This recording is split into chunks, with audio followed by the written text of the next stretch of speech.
투자의 가장 중요한 소식을 빠르고 정확하게 전달해드립니다. 안녕하세요. 저는 행복자산관리연구소 김현우입니다. 여기는 원고 두 곳이고 투자고고요.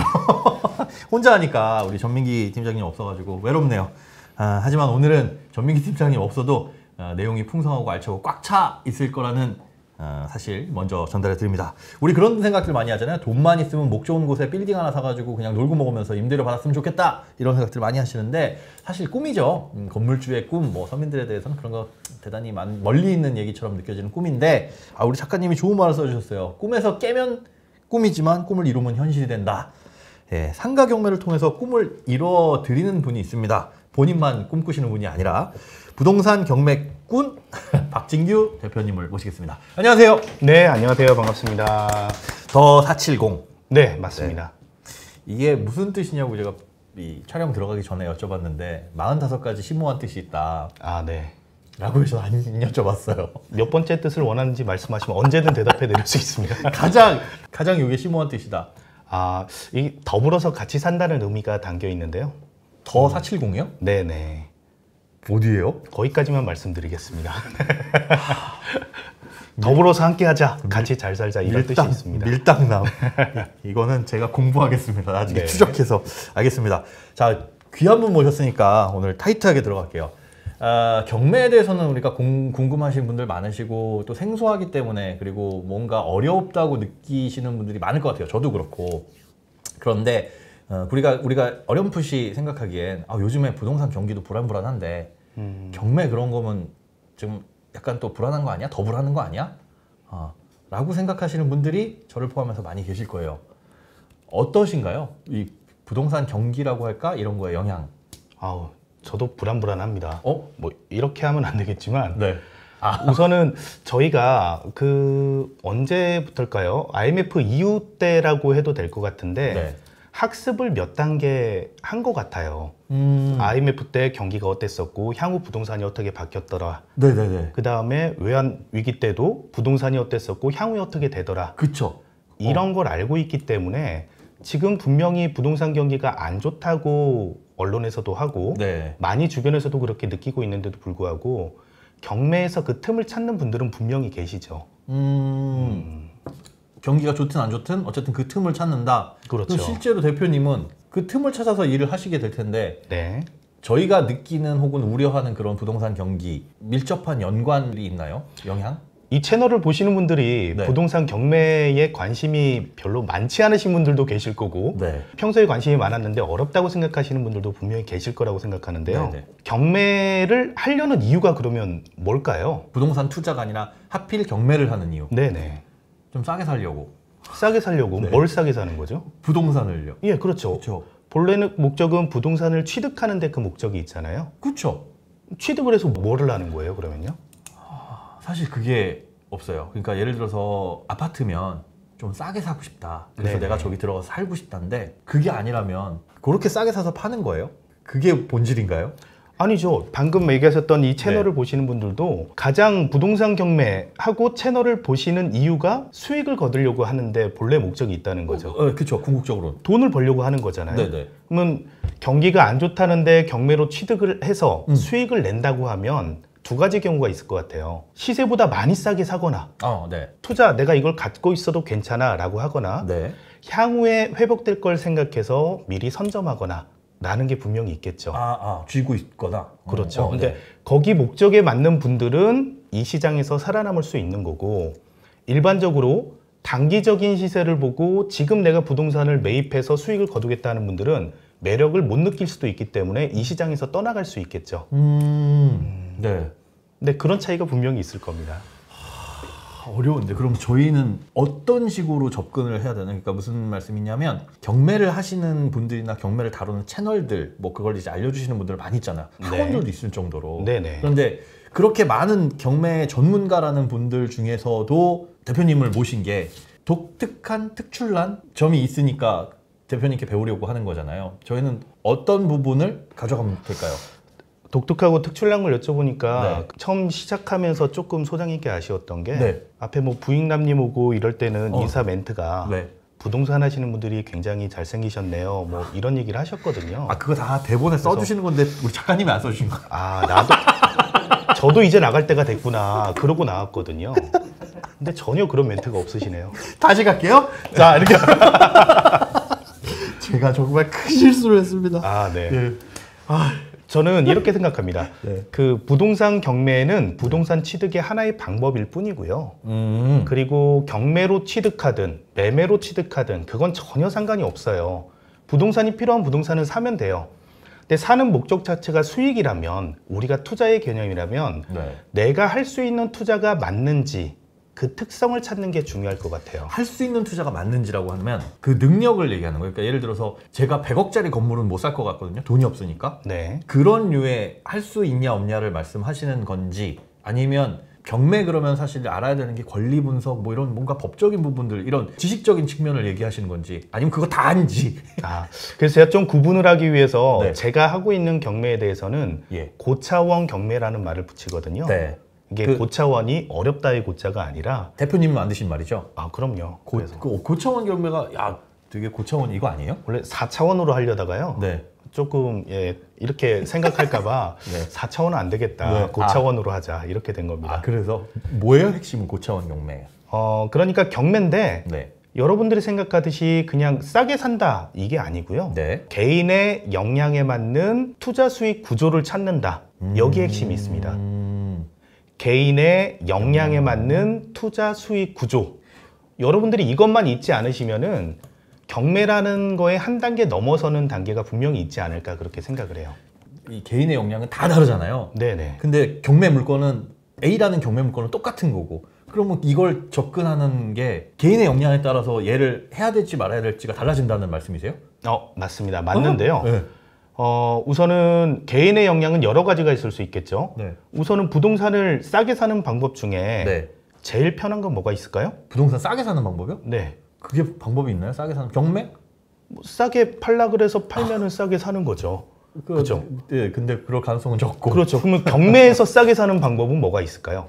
제일 간단한 방법. 경매에서 싸게 사는 방법이요? 네. 모르겠습니다. 눈 감고 사셔도 할 수 있어요, 여러분들. 어떻게요? 경매에서 싸게 사는 방법? 제일 비싼 물건을 사시면 돼요. 제일 비싼 물건? 예를 들어서 네. 지금 경매 검색을 해보시면은 몇백억, 천억대가 넘는 물건이 있어요. 나오죠. 저도 예전에 보니까 무슨 산이 통째로 나오는 그런 경우도 있고, 무슨 건물, 공장 이렇게. 근데 그 유찰 횟수를 보면 엄청나게 많이 유찰이 되는 거죠. 그거는 그 물건이 안 좋아서 혹은 사려는 사람이 없어서일 거 아니에요? 그 이유가 뭐든지 간에. 그거보다 네. 가장 근본적인 네. 돈이 없어서 입찰을 못 하는 거죠. 경매는 다시 얘기해서 경쟁에 의한 매매예요. 네. 그렇죠? 경쟁에 의한 매매니까 경쟁이 없는 매매를 하면 되는 거예요. 수요가 없으니까 당연히 그건 싸고, 그 수요가 없는 이유는 너무 비싸서. 개인의 역량을 맺는 투자 수익 구조라고 말씀드렸는데 개인의 역량 중에 하나가 자금, 시드머니 확보도 분명히 들어가는 부분도 있다는 거고요. 네. 자, 그러면 돈 없으면 못하냐? 이건 아니라는 거죠. 그러면 저처럼 돈이 없어요.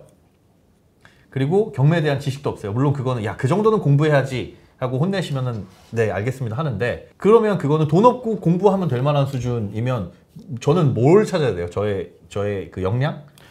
그래서 이 틀을 알면 됩니다. 네. 경매를 제가 맨 처음에 공부할 때 여러분들이 경매 뭐 공부하면 돼요? 라고 이야기할 때 저는 경매의 절차를 보라고 얘기하거든요. 절차요? 경매 자체는 민사집행법에 의해서 이루어지는 강제집행 절차이기 때문에 경매 절차가 쫙 있어요. 예. 근데 그 절차를 이해하시면은 내가 어느 포지셔닝에서 수익을 남길 수 있는지가 정해지게 돼요. 왜요? 그러니까 경매는 단순히 이렇게 해가지고 낙찰 사서 뭐 그 다음에 어쨌든 팔든 뭘 하든 그렇게가 아니라 뭐죠? 무슨 말씀이죠? 그 절차에 따라서.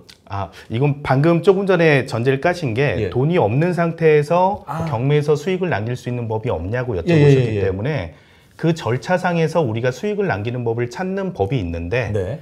그 자체도 하나의 경매 수단이 될 수 있어서 경매 공부만으로도 돈을 벌 수 있는 수단이 될 수 있다는 거예요. 뭐 실예를 들어드리기에는 너무 복잡한가요?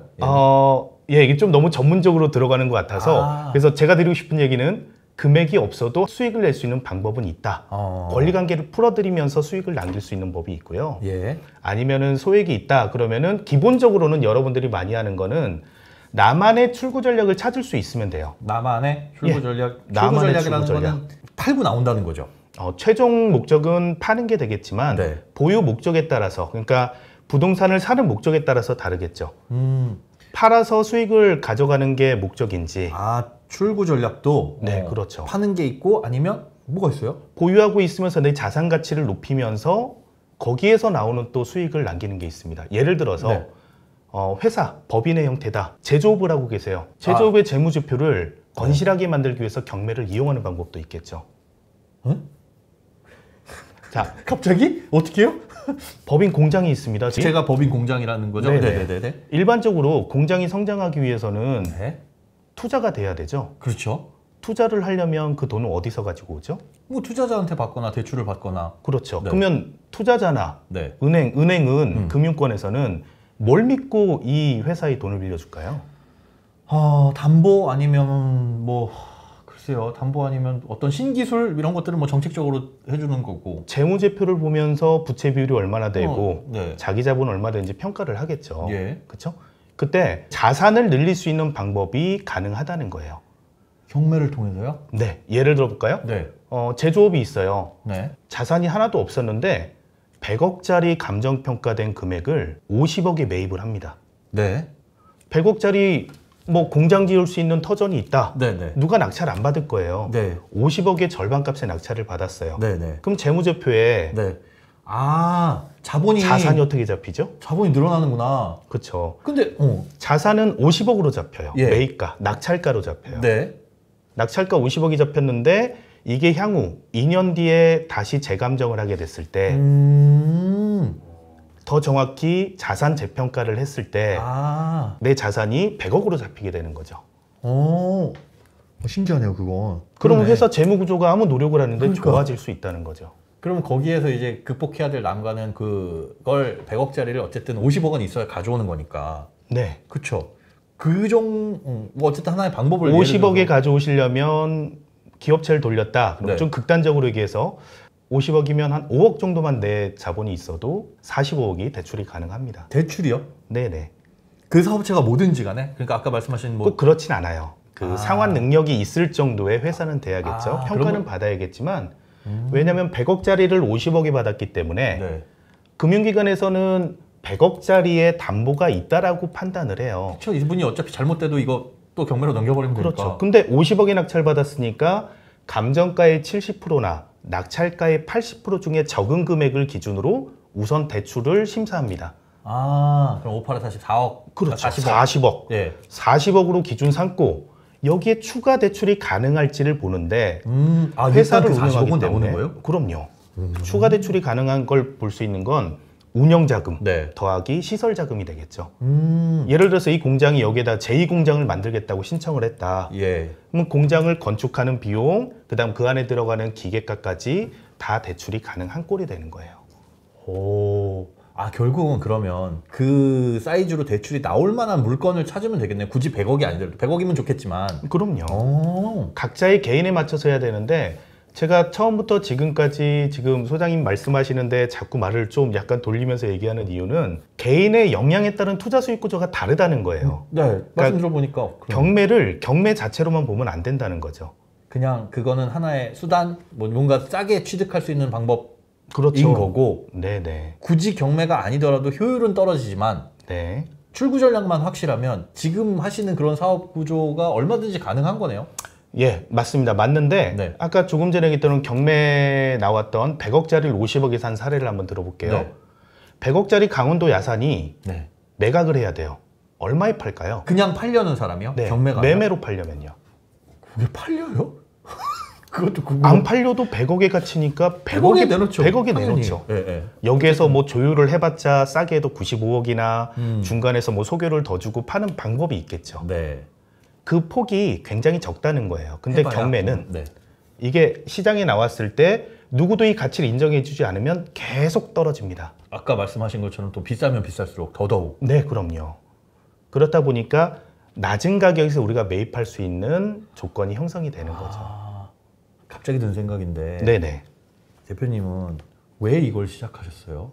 이 시작점이 네. 누가 이렇게 알려주셨으면 야 그거 사업 괜찮겠다라는 생각이 들 텐데 먼저 하시던 스승 같은 분이 계셨나요? 아니면 여기는 제가 개인 신상을 잘 공개를 안 하는데요. 네. 하실 거예요? 여기는 뭐 많이 안 보시는 것 같아서 제가 시원하게 말씀드리겠습니다. 아, 피디님 죄송합니다.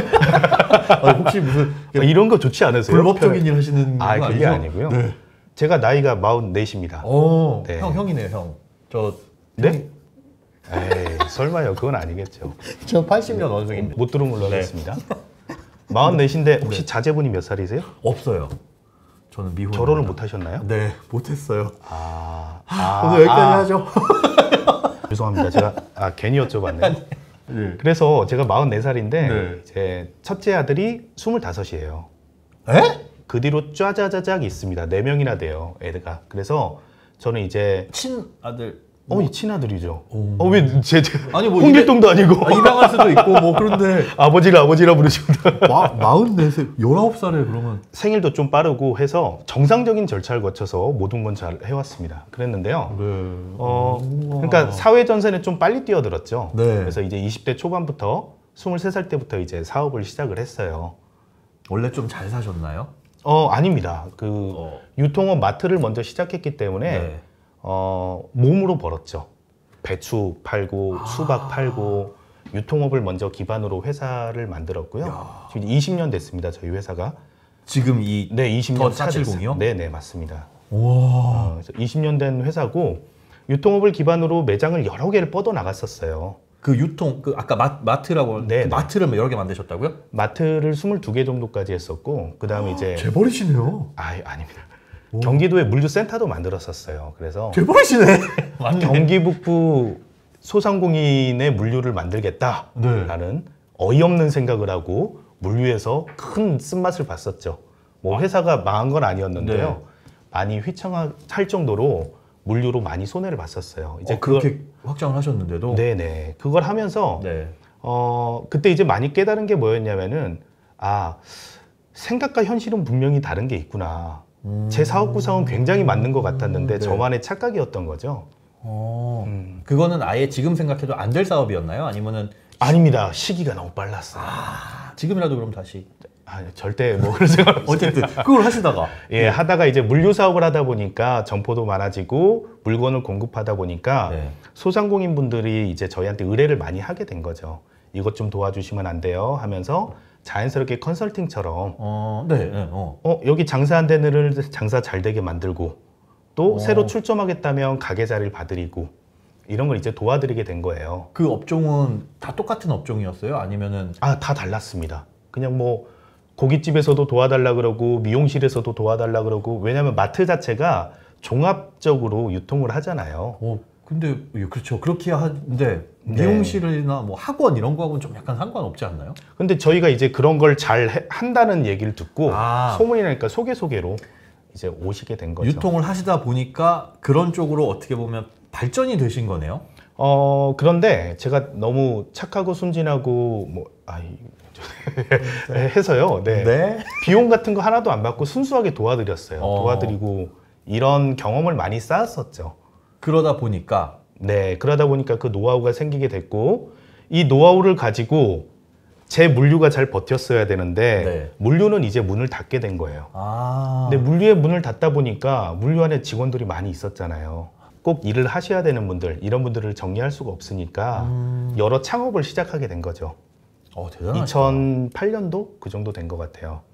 그래서 그때 뭐 고깃집도 하고 횟집도 하고 도와드리던 이런 어느 정도의 노하우가 있다 보니까 또 마트가 종합적으로 유통을 하다 보니까 우리 원재료 확보하는 데는 쉽잖아요. 회사에서 할 수 있기 때문에 뭐 거기서 고기를 갖다가 고깃집을 하고 수산물을 갖다가 횟집을 하고 이제 이런 식으로 된 거죠. 분식집도 하고 빵집도 하고 이렇게 된 거예요. 그래서 곳곳에 이렇게 출점을 하는데 결론적으로는 출점을 하다가 내가 출점하고 싶은 곳에 여기 가게 분명히 장사 안 돼서 제가 사고 싶은데 부동산에 부탁하면은 권리금이 2억 3억 막 달라 그러는 거예요. 당연히 장사 잘 되면 분명히 저분은 받을 생각이 별로 없고 사주는 것만으로도 감사해야 되는데 제가 접근하면은 비싸게 얘기를 하는 거죠. 일단 어쨌든 수요자니까. 그렇죠. 그리고 중간에 계신 분이 거기서 또 이제 수수료를 많이 가져가죠. 그래서 이건 아니다. 이건 아니다. 그래서 배가 아파서 나는 돈을 못 버는데 왜 저분은 저렇게 많이 가져가? 예. 그래서 이제 원시 취득 개념에서 부동산을 취득하고 싶어서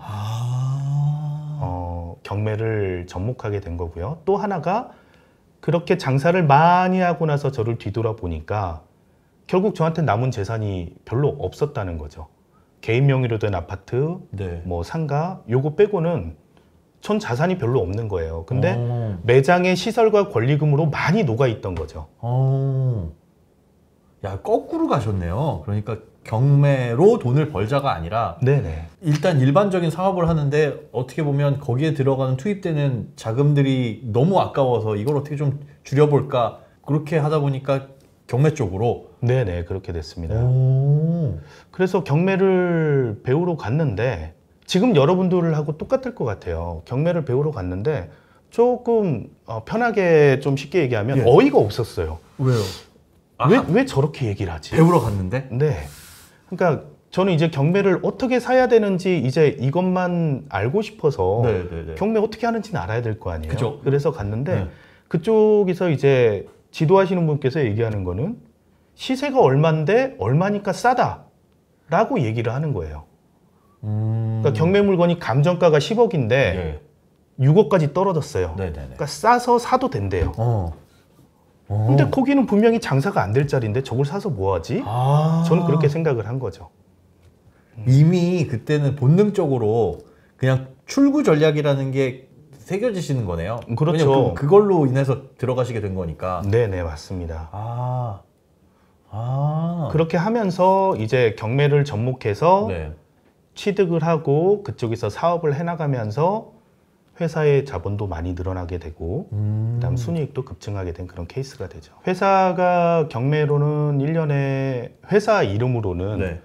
뭐 20건에서 30건 정도 낙찰은 계속 받으면서 사업을 해오고 있고요. 네. 그다음에 낙찰 받는 게 상가만 받는 게 아니니까 네. 뭐 저도 그렇습니다. 물건마다 다 다르게 생각해요.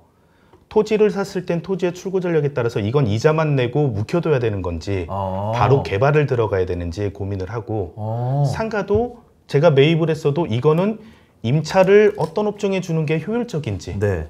그래서 임차를 주는 것도 있고 아니면 여기에는 제가 직접 이 업종을 접목해서 극대화시키는 게 낫다라고 그러면은 그 업종을 접목해서 제가 직접 영업을 돌려버리는 거죠. 그러면 대표님이 보시기에 어떤 물건을 입찰을 하는 조건은 이걸 어떻게 놔야 되겠다는 최종적인 그림이 그려지는 것만 입찰을 하시겠네요?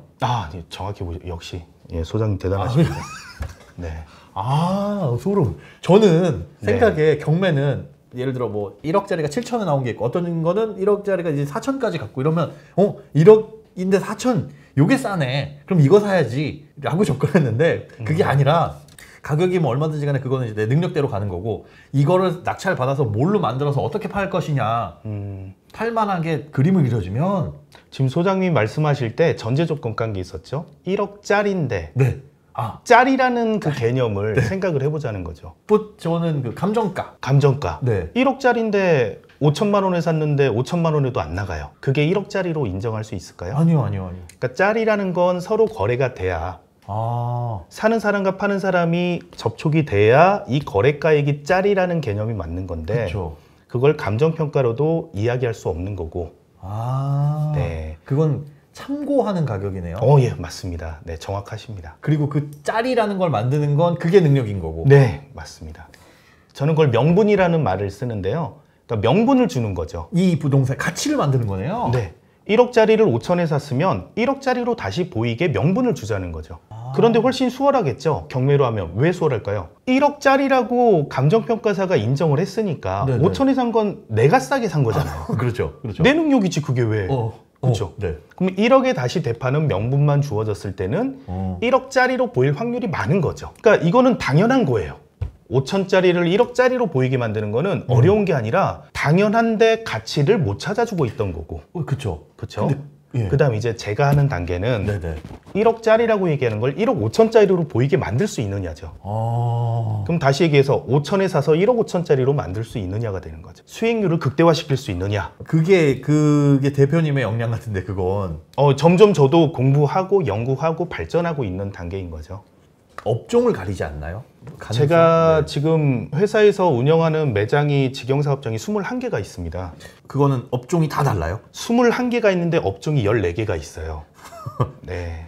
그거는 왜 그런 거예요? 그러니까 출구 전략을 세워놨는데 그 출구 전략이 이건 보유가 낫겠다라고 생각하신 건지, 아니면 1억 5천짜리로 만들어가지고 팔려고 했는데 이게 안 팔린 건지. 첫 접근 전제 조건이 뭐냐면요. 네. 이런 출구 전략을 마련하기 위해서 우리가 그 투자 가치가 있는 거는 네. 배후 상권이나 어느 정도 유지된 이런 부동산을 찾았는데 예. 저평가된 부동산이어야 돼요. 그러니까 많이 유찰되거나 네. 남들이 가치를 못 알아봐 주는 거. 그럴 만한 이유가 있어서 아니에요? 지금 그럴 만한 이유가 네. 경매인들이나 경매를 쳐다보시는 분들 입장에서 보면은 네. 법원의 기본적인 법원에서 제공하고 있는 현황조사나 권리신고 때 나온 월세를 노출을 시킵니다. 당연히 여기에 뭐 그렇죠. 네. 근데 그게 진짜가 아닐 가능성도 있고. 진짜가 아니라면 뭔가요? 그러니까 원래는 100만 원씩 주시는데 사실은 알아보니까 150만 원씩 통장에 주더라. 이런 거예요? 그런 일은 그럴 수도 있죠. 그래요? 네네. 그런 가능성까지 다 포함해서? 왜냐하면 법원에서 제공하는 자료는 네. 현황조사, 즉 법원의 집행관이 네. 현장에 가서 조사를 해서 자기가 조사해서 알고 있는 월세도 표시를 해주고요. 권리신고, 네. 즉 임차인이 법원에 직접 임대차 계약 선고를 제출하면서 네. 나 얼마 내고 있어요라고 이야기할 수도 있죠. 근데 여기에는 가짜가 많이 숨어 있다는 거죠. 그래요? 그럼요. 그래서 10억짜리인데 네. 500만 원 월세가 신고돼 있다. 그러면 1년에 6천. 그렇죠. 수익률이 굉장히 좋죠. 근데 이 자체도 거짓말일 수도 있고 100만 원으로 표시됐는데 500만 원을 주고 있을 수도 있다는 거예요. 그걸 어떻게 찾아내요? 그게 뭐가 달라지나요? 그래서 월세라는 그 개념도 네. 500이 진짜예요, 100이 진짜예요 라면은 월세를 얼마로 받을 수 있느냐의 능력이 진짜라는 거죠. 내가 협상을 잘해서 500도 받을 수 있고 600도 받을 수 있는 거 아니에요. 근데 내가 협상을 못하고 물건 마케팅을 못해서 네. 임차인이 없어서 100만 원의 월세를 놓을 수도 있다는 거죠. 이 자체도 역량이라는 거예요. 제가 처음에 얘기했던 개인의 역량에 따른 거라는 거죠. 그러니까 이거를 만들 수 있느냐로 물건을 찾고 접근해야 된다는 거예요. 다양한 방법이 있을 것 같은데 네. 원래 거기에 그 월세라는 거를 노출시켜 주는 건 임차인이 있는 거 아니에요? 그러면 내가 이걸 낙찰받아서 제 머릿속의 상상은 그걸 낙찰받아서 임차인이 있으면 알고 있기로는 이걸 함부로 쫓아낼 수는 없다고 들었는데, 그러면 그분한테 가가지고 임대료를 올려달라고 하는 것도 상가 임대차 보호법이나 뭐 이런 것들이 분명히 있을 거고, 그걸 어떻게 가치를 상승시키지? 상상이 안 경매는 돼요. 네. 기본적으로는 원시 취득이라는 제가 말을 썼는데요. 네. 원래대로 그냥 처음에 취득 개념에서 만드는 거기 때문에 네. 임차인이나 점유자가 있어도 내보내줘야 원래 맞는 거예요. 대한민국 법원에서 그 일을 해줘야 되는 거예요. 원시 취득이라는 게 그런 의미죠. 제가 이렇게 생무지랭입니다. 네네. 그래서 네. 법원 경매에서는 공매는 아닙니다. 경매에서는 네. 인도명령이라는 제도가 있는 거예요. 그러니까 과거에 저희가 드라마를 보면은 네. 막 깡패가 가서 막 드러내고 그쵸. 낙찰받았는데 뭐 못 나가 나가세요. 막 이러고 네, 했잖아요. 네, 네. 그런 건 다 옛날 얘기예요. 그러니까 2002년도에 민사집행법이라는 법이 만들어졌는데 2002년 이전에는 민사소송법의 강제집행의 한 부분으로 경매를 다뤘기 때문에 네. 인도명령 제도가 없었어요. 원래 법 공부하셨어요? 경매하시면서 아시게 된 거예요? 먹고 살려다 보니까. 와. 네. 네. 애가 몇 살인지 얘기 드렸잖아요. 멋있다. 그래서 2002년도에 민사집행법이 만들어지고 인도명령 제도라는 게 생겨서 네네. 낙찰을 받고 난 다음에 대항력이 없는 임차인이나 점유자에게는 법원에다가 인도명령 신청서를 써서 제출하면은 법원의 집행관이 점유자를 내보내 주는 거예요. 지금 방금 대항력이 없는이라고 말씀하셨잖아요. 네. 그 대항력이라는 건 우리가 보통 뭐 집 전세 계약할 때나 이럴 때 전입신고하고 확정일자 받는 거, 네. 그걸 대항력이라고 하지 않나요? 그건 맞는데요. 네. 경매에서 이야기하고 있는 대항력은 네. 최초 근저당이라고 하는 말소 기준 등기라고 하는 게 있어요. 네. 최선순위 설정 일자가 있는데 이게 좀 깊어져서 아니 이게 그렇게 알려주세요. 제가 모르는 거니까. 네네. 그거는 인터넷에 이거 찾아보면 이해할 수 있어요 하는 부분인지, 아니면 대표님이 꼭 설명을 해주시고 넘어가야 되는 부분인지. 편하게 등기부등본 떼셔가지고 네. 아무 근저당이 없는 곳에 내가 들어가면 대항력이 있습니다. 다들 그렇게 가지 네, 않나요? 전입 사업자 등록을 먼저 하면 네. 상가라 그러면 네네. 그런데 대출이 있는 곳에 내가 들어가게 되면 대출 먼저죠. 그건. 그렇죠. 네, 나는 후순위. 근데 그 대출을 먼저인 사람이 경매를 신청하게 되니까 네. 그 사람의 권리를 챙겨줘야겠죠. 당연히. 그럼 예. 뒤에 온 세입자는 권리가 없는 거예요.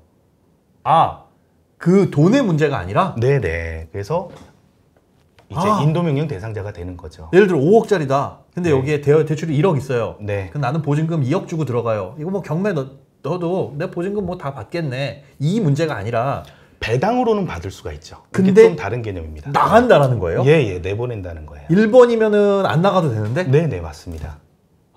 이걸 전혀 몰랐어요. 이해가 좀 되셨나요? 오, 네네. 네. 무조건 나는 거기에 1번이 돼야 안 나가고 버틸 수 있는 거고, 그게 대항력이라는 거고, 네. 1번에 보니까, 여기 국민은행에 근저당 설정되는데 한 500만 원 돼 있네.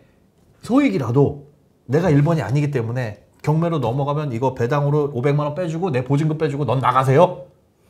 맞는데 그러면은 만약 그 상황이 억울하면 어떻게 하면 될까요, 임차인은? 난 이거 사죠, 내가. 500만 원을 내가 갚아버리면 돼요. 이게? 그래야, 경매가 없어지잖아요. 그렇게 돼요. 그렇죠. 1번이니까. 네네. 그러니까 500만 원 법에서는 충분하게 임차인의 권리를 보호하고 있는 거예요. 그래서 본인이 어떻게 보면은 하자가 있는 물건에 들어가서 장사를 했는데 네. 근데 지금 뭐 대출이 없는 상가가 거의 없기 때문에 장사하시는 거의 모든 분들이 대항력이 거의 없죠. 그래서 이 리스크는 다 갖고 있는 거네요. 그러면? 95% 이상은 대항력이 없는 임차인들이에요. 오. 그리고 대항력이 없는 분이 명도를 당해도 경매가 시작됐다 그러면 네. 경매 개시 결정을 법원에서 이해관계자들한테 의무적으로 통보를 해야 됩니다. 그 이해관계자는 임차인도 다 해당이 되는 거죠. 그럼요. 예. 그럼 그럼 이제 통보가 왔어요. 그 통보가 왔어요. 경매 넘어간대. 경매가 들어가네. 그럼 본인이 이 상가를 어떻게 내가 매입을 할지 아니면 주인한테 얘기해서 합의를 어떻게 할지 이것도 검토할 수 있을 거고 네네. 그때부터 또 월세도 안 내겠죠. 월세 안 내도 돼요? 안 내면 안 되죠. 근데 경매가 시작되면 네. 대부분 내가 돈을 보증금을 보장 못 받는다는 떼일 것 같다는 생각에. 월세를 안 내죠. 그러겠네. 내면 바보 같겠네요. 네네. 근데 통상 6개월 전 정도가 경매 시작에 걸리고 네. 낙찰 때까지 6개월에서 1년 정도가 걸리기 때문에 그럼 총 한 1년에서 1년 반. 그렇죠. 거기에다가 낙찰자가 나와도 배당 때까지 2달 이상 시간이 소요되니까 1년 반 정도 시간이 가는 거죠. 네. 엄청나게 기네. 그럼 보통은 월세 땡큐네요. 보증금을 얼마를 월세 몇 배 정도를 하는 게 일반적일까요? 상가는 모르겠어요. 상가는 되게 작던데. 상가는 10배 정도입니다. 아, 일반적으로. 1년치 월세도 안 되네요. 네. 1년으로 해도 뭐 2년으로 해도 상관은 없는데 네네. 일반적으로는 월세 10배 정도? 10배 정도를 거는 게 일반적이니까 100만 원이면 1000만 원이 걸려 있는 거죠. 네네. 근데 100만 원을 12개월 동안 안 내면 1200을 안 낸 꼴이 되는 거죠. 난 마이너스네. 땡큐가 된 거네요. 땡큐라고 좀 극단적이긴 한데 네. 하여튼 시설비 투자된 항상 걸 생각하지 않는다면은 네. 그렇게 크게 손해보고 나가지도 않으세요. 아. 네. 뭐 적절한 표현은 아닌데 네. 그래서 그 권리 관계를 네. 적절하게 조율을 하면 되는 거죠. 내가 이거 받았을 때 여기 임차인이 있다. 근데 대항력이 없으시다. 그러면 적절하게 그렇다고 해서 나가세요라고 해서 막 가가지고 험한 인상 쓰시고 그러지는 않는데 합의를 해서 죄송한데 여기서 나가세요가 좀 오해를 살 수 있기 네. 때문에 얘기했지만 법원에서 나가게 해주는 게 정상적이기 때문에 그쵸. 제가 나가세요라고 안 하는 게 정상인 거예요.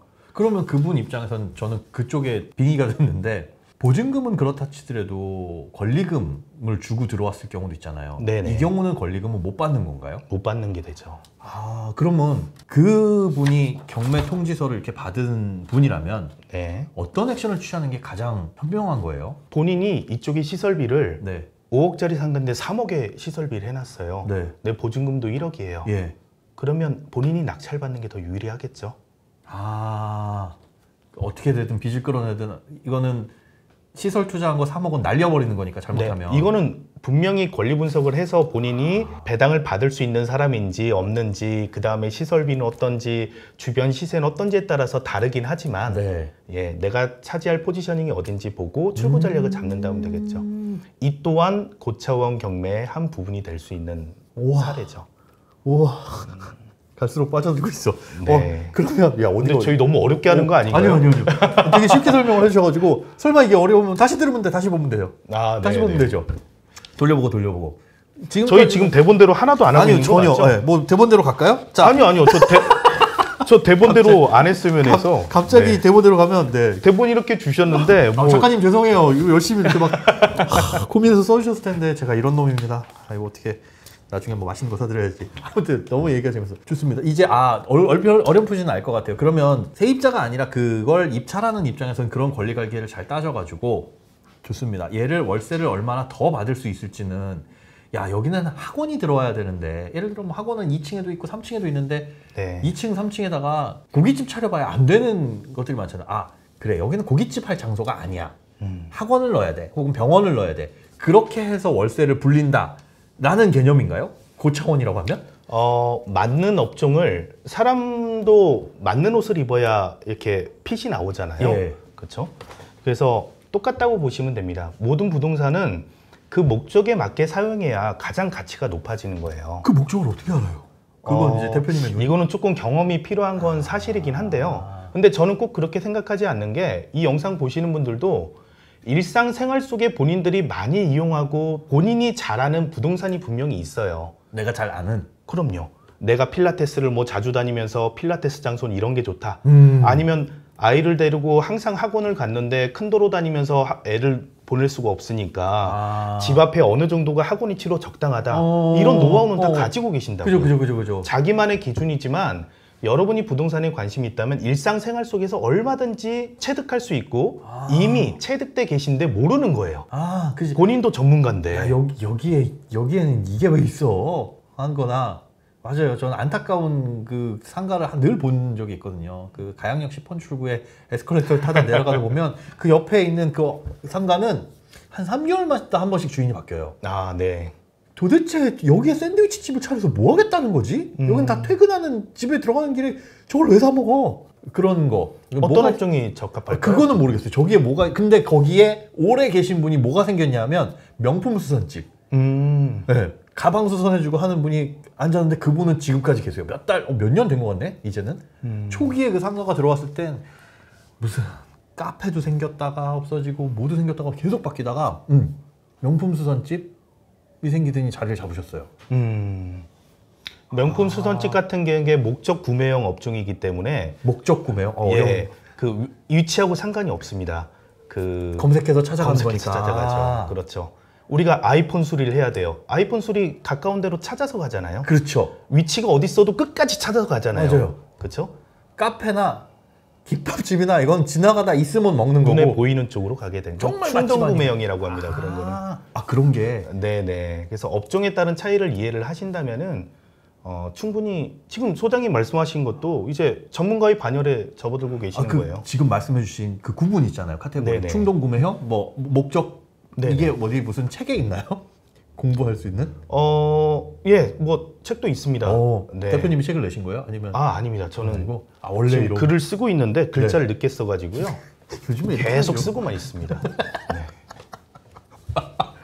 제가 아직 그 정도 급은 아니고요. 아주 그러니까 지금 초빙해 주셔서 처음에 뭐 경매 전문가로 모시겠습니다라 그랬는데 저는 그냥 제가 생각할 때 저는 그냥 장사꾼이고 편하게 그냥 이런 게 이게 당연한 거 아니야? 라고 생각하는 사람의 하나로 이런 식으로 돈을 버니까 위험하지 않고 출구 전략이 있습니다 라고 이야기해 드리는 거고 예. 또 이렇게 자랑스럽게 자신 있게 이야기할 수 있는 거는 우선 저는 이렇게 성장해 오고 있으니까 자신이 있고 알려드려서 여러분들이 경쟁자가 될 거라고 생각하지도 않거든요. 그 의미는 뭐죠? 아니 니들이 해봐야 안 돼. 개인의 역량에 따른 출구 전략이다. 이런 식으로 매도하시면 안 되고요. 개인의 역량에 따른 출구 전략. 제 역량이 다르고 여러분들 역량이 다르기 때문에 이거는 사회적으로 많은 기여를 하는 거예요. 경매 자체도 사회적으로 기여하는 부분이 분명히 있죠. 그러니까. 그렇죠? 경매가 없다 그러면 동맥경화 걸리겠죠. 그분은 경매로 나온 게 빚을 갚기 위해서 그게 경매로 나온 건데 아무도 안 사주면 100억짜리가 80억, 70억, 60억, 20억, 10억이 누가 3억에 사가면 그건 배만 아프지 이분한테 도움되는 건 전혀 없잖아요. 맞습니다. 누가 100억짜리를 95억에 사가줘야 고마운 거니까. 그런 걸 사서 부동산 가치를 부가가치를 만들어 준다면 밸류업을 한다면 사회적으로도 부동산의 가치가 더 올라가고 생산성이 높아지니까 사회적으로도 기여를 하는 거죠. 언뜻 경매를 하시는 분들이라고 한다면 제 가격에 안 사고 후려치고 이런 표현해서 죄송해요. 그런 인식. 경매 그러면 나쁜 거 아니야? 괜히 그런 선입견이 있을 것 같거든요. 근데 전혀 아니네. 아예 반대네요. 저도 선입견이 하나 껴진 게 아나운서분들은 바른 말을 쓸 줄 알았는데 후려친다 뭐 이런 말은 제가 오랜만에 들어가지고요. 저는 아나운서 아닙니다. 물론 이제 예. 외모가 거의 아나운서급이셔서 부끄러워. 네. 아니 근데 오늘 방송 이거 괜찮은가요? 나가서? 괜찮아요. 우리가 그럼 경매에서 알아야 될 건 네네. 뭐예요? 그 대표님만의 다른 경매를 하시는 분들은 말씀해주신 것처럼 권리 분석해서 야 여기는 뭐 지저분해, 권리관계가 안 좋아.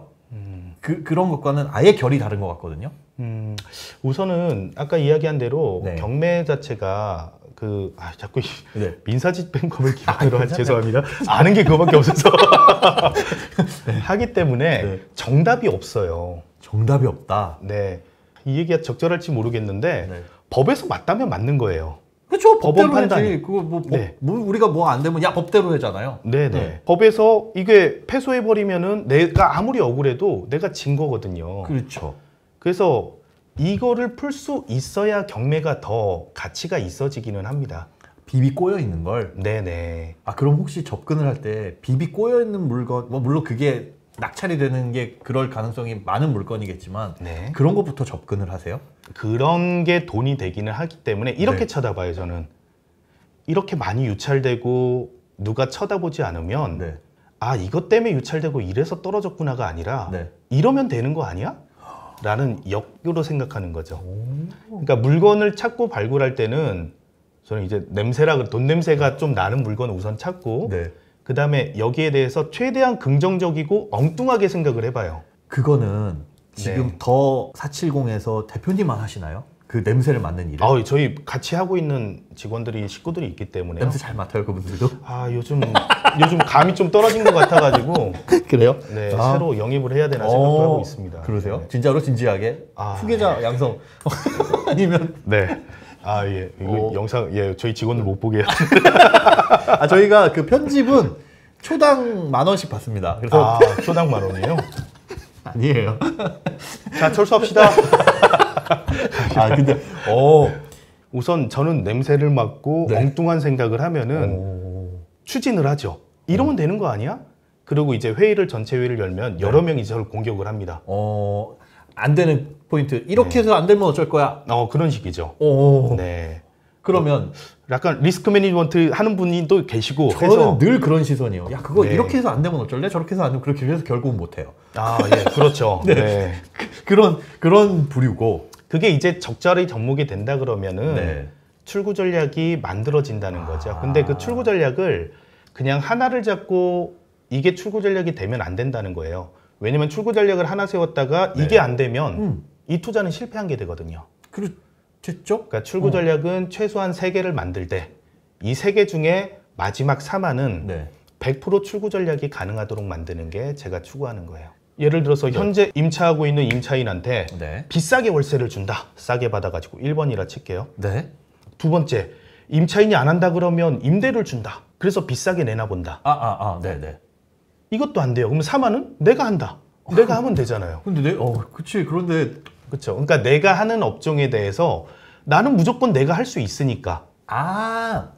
그렇구나. 여기서 영업을 해서 영업이익 버는 거나 월세가 똑같다 치더라도 그렇게 불리는 거죠. 이해서 아까 그 내가 한다가 마지막 4만이 절대로 실패해서는 안 될 걸 만들어 놓으면 실패할 리가 없다고 하셨는데 이거 자체가 지금 머릿속에 잠깐 스쳐 지나간 생각이 그 장사 안 되면 어쩔 거야 라였는데 그게 얘를 접근하는 전제 자체가 될 것만 하니까 그렇죠. 애초에 이 부동산 업종이 어떤 업종이 들어와야 된다라고 생각하고 낙찰을 받기 때문에 성공할 것만 생각해 놓고 그림을 다 그려놓고 하는 거기 때문에 사실은 1번, 2번은 안 돼도 상관없는 거네요. 네, 그렇죠. 그럼 이란이 아니네요. 뭐 되면 좋고 아니면 말고. 네, 맞습니다. 보통 이란은 무조건 됐으면 최고, 베스트인데 보통 우리가 말하는 이란은 근데 그게 아니라 뭐 되면 좋지만 안 돼도 2번. 뭐 이것도 아니면 말고. 네네. 그래서 4만호로 갔을 때는 조금 더 출구 전략이 많아지는 거예요. 그 출구 전략은 부동산은 기다리고 느긋한 사람이 이기는 싸움이에요. 조급하면 무조건 져요. 그렇기 때문에 천천히 기다려도 되고 예. 팔려도 좋고 안 팔려도 좋고 세월은 가는 거고 세월이 가니 부동산 값은 오르고 그 과정에서 네. 이게 주식에 빗대자면 주식도 느긋한 사람이 성공은 하는데 성격이 급하신가 보네요. 돈이 없으면 꼭 그렇게 이거를 사놓고 기다리면 올라갈 건데 지금 내가 당장에 쓸 돈이 부족하거나 아니면 내버리지. 네. 대출을 받아서 여기다 부어놓으신 분들은 못 기다리잖아요. 이 사만 같은 경우에 특히나 이제 어렴풋이 그냥 전혀 무지랭이 눈으로 보자면 경매라는 건 되게 큰 돈이 들어가고 아까 말씀해 주신 대로 대출을 많이 받을 수는 있는데 그 대출이라는 게 이자를 내야 되고 그러면 그 이자를 감당하지 못하면 결국은 못 버티는 거 아닌가라는 생각이 들어서요. 그래서 네. 매도 차익형과 수익형을 좀 구분해서 생각을 해야 됩니다. 그 유형이 나뉘어 있어요? 예, 매도 차익형? 네. 그거는 싸게 사서 비싸게 팔고 큰 차익 남기는 그냥 거고. 그 차익만으로 수익이 나는 형태도 있고요. 저도 물론 가지고 있고 네. 그거는 이자 자체를 제가 이제 3년이다 5년이다 설정한 이자를 그 통장에 넣어놔버려요. 투자금으로 생각해버려요. 그러니까 땅을 10억짜리를 5억에 사는데 이자가 5천만 원이 있어요. 예. 그러면은 5억 입찰이 아니라 5억 사서 10억 팔아서 내가 100% 수익을 보고 싶다. 그러면은 네네. 4억 5천에 입찰해서 떨어지면 많은 거죠. 네네네네. 근데 4억 5천에 낙찰 받았으면 5천만 원은 투자금이니까 예. 그건 통장에 넣어놓고 네. 없는 돈으로 생각을 해버리는 거예요. 그럼 조금 더 여유롭게 그 투자 자금을 잡는 거네요. 네네. 그래서 결국은 이제 숫자만 덜 쓰면 되거든요. 떨어지면은 발생한 게 없잖아요. 그렇죠. 붙으면 그때부터니까. 네. 되게 편안한 접근이네요. 이렇게 보면. 그러니까 실패를 안 하는 거예요. 실패할 방법이 없어요. 실패할 방법이 없다. 이게 말이 돼? 실패할 방법이 없다는 게 모든 투자는 실패의 가능성이 있고 정말 여지껏 그 20년 동안 쭉 하시면서 실패라고 한다는 건 내가 목표를 달성하지 못했다는 게 실패잖아요. 그런 적이 있으신가요? 아니요, 전 그렇게 생각 안 하고요. 네. 목표를 달성 못한 적은 많죠. 그건 많고요. 손해를 본 경우는 한 번도 없습니다. 네. 손해 본 경우가 근데 한 번도 없다고요? 네, 한 번도 없습니다. 단 한 번도? 네. 그러면 좀 골치 아팠던 거. 안 팔면 손해가 발생하지 않아요. 그쵸. 저도 지금 주식 계좌를 보면 손해 하나도 없어요. 저는 늘 성공합니다. 주식자. 예. 근데 애초에 취득할 때부터 네. 우리가 기준 시점보다 낮게 취득하는 게 경매의 장점이기 때문에 대한민국 경기가 힘들다 치더라도 그 아래가 되긴 힘들다는 거죠. 그렇죠. 네. 그래도 배가 아파서 그래요. 여지껏. 네, 화장실. 아니. 실패를 어떻게 한 번도 안 했을까 해보니. 제가 기억에 남는 게 있으면 개인적인 전화로 전화를 따로 드리겠습니다. 그럴 정도도 없어요? 아니 왜 이런 말씀을 드리면 그러면 왜 안 해? 왜 안 해? 다 하지. 그러니까 저는 다 하고 있거든요 지금. 계속 하고 있는데 자꾸 그렇게 물어보시니까. 왜냐면 저도 이게 이제 장사를 20년 동안 해오고 부동산을 접목해가지고 여러 단계를 거치다가 지금까지 온 거잖아요. 그리고 저는 제가 유튜브 채널도 하나 운영을 하는데 유튜브 채널에서도 내보내는 게 어떻게 보면은 시각적으로 조금 더 보시는 분들이 편하고 이해가 빠른 것들만 보여드리지 어렵고 꼬인 고차원적인 건 못 보여드리거든요. 또 비밀스러운 것도 있기도 하고. 근데 이제 그 자체만으로도 여러분들은 자극을 받으시는 거예요. 저게 말이 돼? 막 이러시는데 저는 이건 어려운 게 아닌.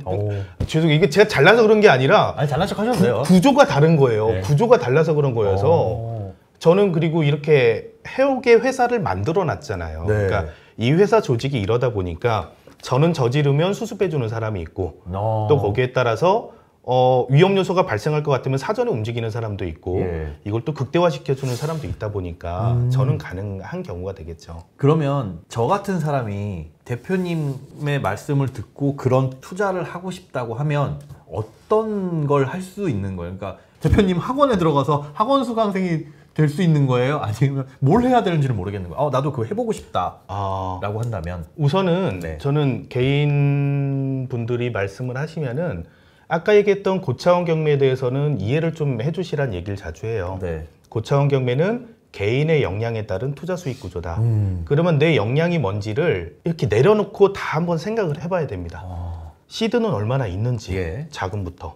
그 다음에 내가 좋아하는 건 뭐가 있는지, 내가 잘하고 자신이 있는 건 뭐가 있는지, 시간은 얼마나 낼 수 있는지. 근데 여러분들이 자꾸 착각하는 게 뭐냐면 이건 그냥 돈 버는 기준에서 생각을 하면은 내가 10억이 있으면 1억짜리 10개를 하려고 그러세요. 그게 안 좋은 거예요? 안 좋은 건 아닌데 분산 투자니까 당연히 위험성은 줄어들겠죠. 그런데 1억짜리 10개를 한 것과 10억짜리 하나 한 거의 차이는 네. 10억짜리 하나가 수익이 훨씬 크다는 거예요. 아까 앞서 말씀해 주신 그것 때문에 네. 가격이 그리고 높을 두 번째, 안전해요. 그게 왜요? 역설적으로 10개로 분산한 것보다 10억짜리 하나 하는 게 안전해요. 왜죠? 그거는? 저렴하게 살 수 있다는 전제가 깔려 있었잖아요. 꺾어줘도 그 가격까지는 안. 근데 1억짜리는 9천에 사면 그 그렇죠. 밑으로. 1억짜리 9천에 사서 10개를 했어요. 5개는 성공하고 5개는 실패한다 칠게요. 10억짜리를 7억에 샀어요. 네. 어떻게 하면 7억에 샀는데 실패할 수 있어요? 부동산이 30% 폭락해야 자신이 실패가 없네요. 가는 실패할 거죠. 자신이. 근데 여기 하나 더 추가를 한다 그러면 예. 대출 레버리지 효과를 아시잖아요. 다 누구나 다 아시기 예. 때문에 이제 그거를 접목을 잘 하신다 그러면은 내가 10억이 있으면은 10억짜리가 아니라 50억에서 60억짜리도 할 수 있다는 거죠. 그래서 뭐 이건 그게 편하게 들어주시면은 네네네. 저한테 물어보시는 분들이 있어요. 왜? 저도 컨설팅 회사를 운영하니까 네. 당신 그렇게 잘하고 당신 돈 많이 번다면서 왜 컨설팅 회사를 차려가지고 멤버십을 모으고 해? 근데 그게 제가 잘하는 일이고 제 출구 전략이니까 그런 거예요. 제가 그걸 제일 잘하거든요. 그러니까 컨설팅 해주고 저도 그렇게 그러니까 그렇잖아요. 백종원 아저씨가 너 그렇게 요리를 잘하면 네가 주방장하지가 아니잖아요. 백종원 아저씨는 이렇게 만들어주는 일을 잘하는 거니까 가서 컨설팅을 받는 건가요? 이건 적절하지. 저희는 이제 뭐 물건을 추천하거나 이러진 않고요. 네네. 본인들이 입찰을 한다 그러면 입찰 전 상담이라는 걸 해서 출구 전략을 다 세워오게 방금 얘기한 제 공식이 전 맞다고 생각하기 때문에 이 물건을 딱 가져와서 저에게 물어봅니다. 네. 이거 투자할 건데요. 그러면 좋아요, 안 좋아요? 그러면은 좋을 수도 있고 안 좋을 수도 있는 거예요. 그죠. 출구 전략에 따라서. 네, 지금 얘기를 들으면 그럼 거기다 뭐 하실 건데요? 굉장히 우등생이 되셨네요. 그래요? 그렇죠. 뭐 할 건데요가 본인이 할 수 있어요? 그리고 이거 안 되면 어쩔 건데요. 뭐 여러 가지가 있죠. 출구 전략이 있어서 가져와야 되는 건 당연한 거고 네. 이 출구 전략이 여러 위험 요소가 나왔을 때 전 진입장벽이란 말을 쓰는데 진입장벽이 얼마나 완벽하냐. 그러니까 이게 단순하게 차려놓고 잠깐 잘 되는 게 아니라 부동산 가치를 진짜 높였다고 인정될 정도 3년, 5년, 10년 동안 꾸준하게 부동산 가치를 상승시킬 수 있는 업종이냐를 같이 고민해 보는 거죠. 그렇게 해서 투자를 하기 때문에 이것도 뻔뻔하게 얘기하면 저희 뭐 다 이거 공인된 거니까 실패를 안 해요. 왜냐면 하지 말라 그러거든요. 그치. 긴가민가 하면 하지 말라 그래요. 내가 나중에 저한테 와서 원망할 거 아니에요. 대표님 하라 그랬잖아요. 그럴까봐 하지 말라 그래요. 이게 받아들이는 입장에 따라서 개인의 여건에 따라서 똑같은 거를 이야기해도 다르게 해석하고 다르게 접목하기 때문에 낙찰받는 게 목적이 되면 안 된다는 거예요. 경매를 하는데 입찰을 한번 아파트를 들어갔다가 떨어지면은 다음에 오기로 조금 더 높이 써요. 또 떨어지면 또 높이 써요. 그래요? 그리고 낙찰을 딱 받으면은 와 좋았는데 며칠 지나면 후회가 남는 거죠. 이걸 왜 낙찰받았을까? 그러니까 물건하고 사랑에 빠지게 되는 경우인데 그걸 이러면 안 된다는 거예요. 주식에도 사랑에 빠지는 경우들도 있어요. 그 종목에 이상하게. 그러니까 경매라는 목적이 학문 탐구를 위해서 하신다는 분들은 제가 말리지 않아요.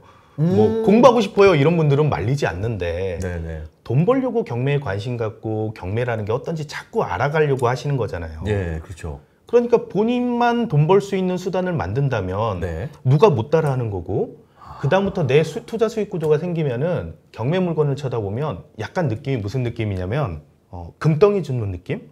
물건 찾으면서 이거 내 수익 구조에 맞네? 하고 이렇게 줍는 느낌이 나요. 개인의 역량에 맞게만 한다 그러면 그분이 더 잘하시는 거예요. 그러면 경매로 입찰해서 경쟁이 저하고 붙어도 저를 무조건 이기시는 거예요. 왜냐면 그분은 더 높은 가치를 만들 거니까 더 많은 가격을 써낼 수 있고 자신 있게 하겠죠. 근데 저는 이거 잘 안 되면 어떡하지 하니까 낮은 가격을 쓸 수밖에 없겠죠. 낮은 가격이란 경쟁이 안 된다는 거예요. 가치를 만들 수 있는 역량이 다르기 때문에. 어떻게 보면 대표님은 굉장히 오랜 경력이 쌓이고 뭐 자본력도 있으실 거고 하지만 새로 시작하는 그 어떤 누군가도 대표님과 경쟁해서 이길 수 있는 시장이네요. 충분히 그러하죠. 그래서 저는 이거를 제가 막 하면서 구독자가 늘수록 다른 거를 좀 농담이고요. 네. 여기에서 저는 다른 형태의 수익을 남기는 걸 계속 시도하고 있고 거기에서 성과도 보이고 있는 거예요. 그게 제가 지금 하고 있는 회사의 형태도 그런 하나의 형태가 되는 거죠. 저희가 뭘 배우려면 네. 그러면 이제 대표님으로부터 뭔가를 배우려면 우리가 보통 그러잖아요. 여기에 모시는 이제 전문가분들이 주시는 건 어떻게 투자를 해라. 라든가 뭐 요즘에는 어떤 부분에 관심을 가져라 아니면 요거를 좀 공부해봐라 라는 건데 제가 지금부터 이제 처음이고 대표님 말씀 듣고 관심이 생겼습니다 라고 하는 정말 초보자의 입장에서는 뭐부터 어떻게 시작을 접근을 해야 될까요? 많이 받는 질문인데요. 네. 저는 아주 기초적으로 네. 경매가 뭔지와 뭐 만화책 같은 거 있어요. 편하게 볼 수 있는 거. 그런 것도 돼요? 예, 중학생, 고등학생도 보는 거 있어요. 그리고 유료 경매 정보 사이트나 뭐 이런데 무료 회원 가입을 하시면은 네. 거기에서도 경매 기초에 대해서 영상으로 편하게 보여주는 게 있어요. 그것만 숙지하셔서 경매가 이런 거구나. 대한민국 성인 누구나 경매를 할 수 있게 법원에서 만든 거기 때문에 네. 그냥 종이에다 이름 써서 내 인적사항 적어서 얼마 적어서 내면 끝나는 거예요. 그렇게 간단해요? 경매 자체는 어려운 게 아니에요. 네. 거기에서 자꾸 꼬아서 내가 하지도 않을 어려울 공부를 할 필요는 1도 없다는 거예요.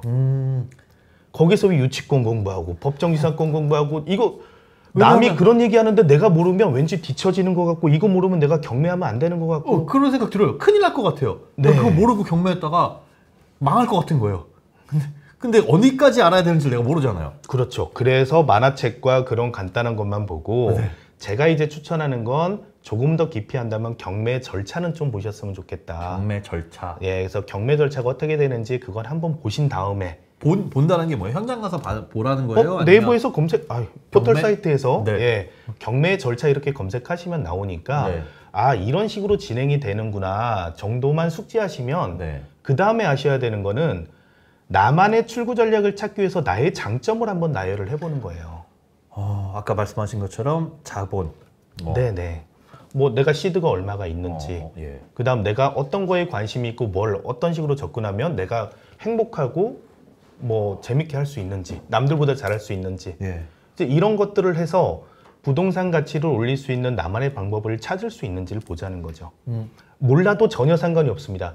나는 진짜 가정주부고 학생 생활만 해서 모르겠어요. 모르겠으면은 네네. 무작정 경매 물건을 검색을 하세요. 검색을 하셔서 그나마 관심이 가는 물건 몇 개를 관심 물건 담아둔 다음에 네. 거기에서 모의 입찰을 해보는 거예요. 내가 가상으로 입찰을 하는 거예요. 해본다 생각하고 나는 10억짜리 나왔는데 요거 한 뭐 6억 3천 뭐 이런 식으로. 네네.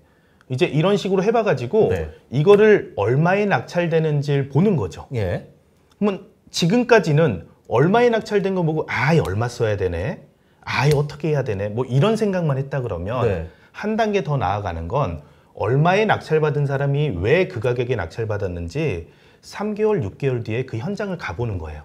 현장을 가본다라는 건 어디를 가보는 거야? 부동산 목적물 낙찰된 데를. 낙찰받은 사람이 도대체 이걸 왜 낙찰받은 건지를 보자는 거죠.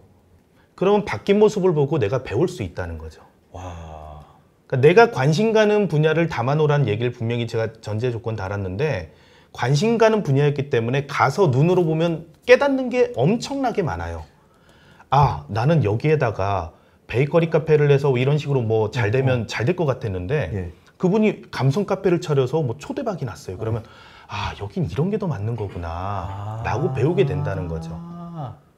그리고 내가 쓴 가격이 베이커리 카페의 출구 전략이었다 그러면 감성 카페는 뭐 이 정도 마진이 더 좋으니까 이 정도가 가능하겠다. 예를 들어서 이런 업종도 이런 걸 배워가기 때문에 네. 그런 나만 잘할 수 있는 거를 내가 더 찾아갈 수 있고 벤치마킹하기 편하다는 거죠.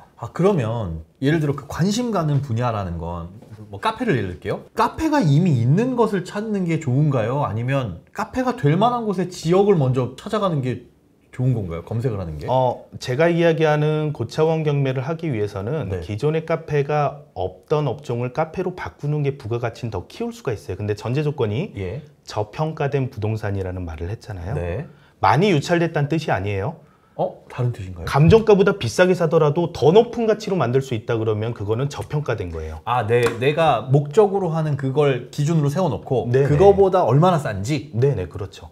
그래서 내 목표 수익률이 있어야 돼요. 그거. 예를 들어 뭐 이게 지금 감정가는 10억이지만 100억으로 만들면 좋죠. 근데 그 적당한 가치라는 건 뭘 따져요? 수익률로 따져요? 이걸 뭘 기준으로?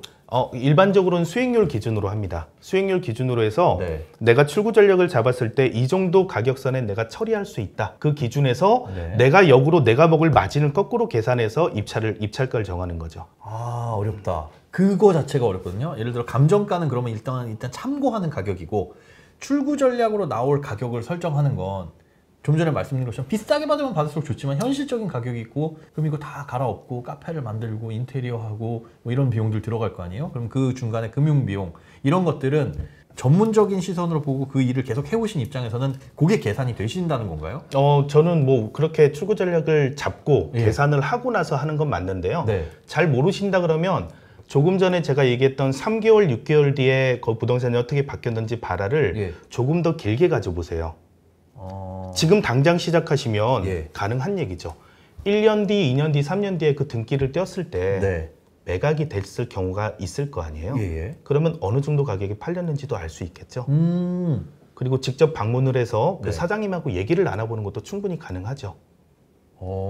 아, 사장님 저도 이 물건에 관심이 있었는데 근데 대놓고 물어보면 이상한 사람 쳐다보듯이 하는데 네. 커피 한 잔 시키고 뭐 해서 너무 맛있어요 사장님 하면서 계산하면서 야. 사장님 전에 이거 경매 났을 때 저도 관심 있게 봤었는데 전 알바인데요, 그러면. 네, 죄송합니다. 네. 알바 예. 아, 그럴까봐. 그렇죠. 네. 기껏 이게 찾아가가지고 뭐 좀 하려고 했는데, 저희 사장님은 안 오시고요. 그 보통 이렇게 하다 보면요 압니다. 사장. 그러면 만약에 안 파신 경우에는, 네.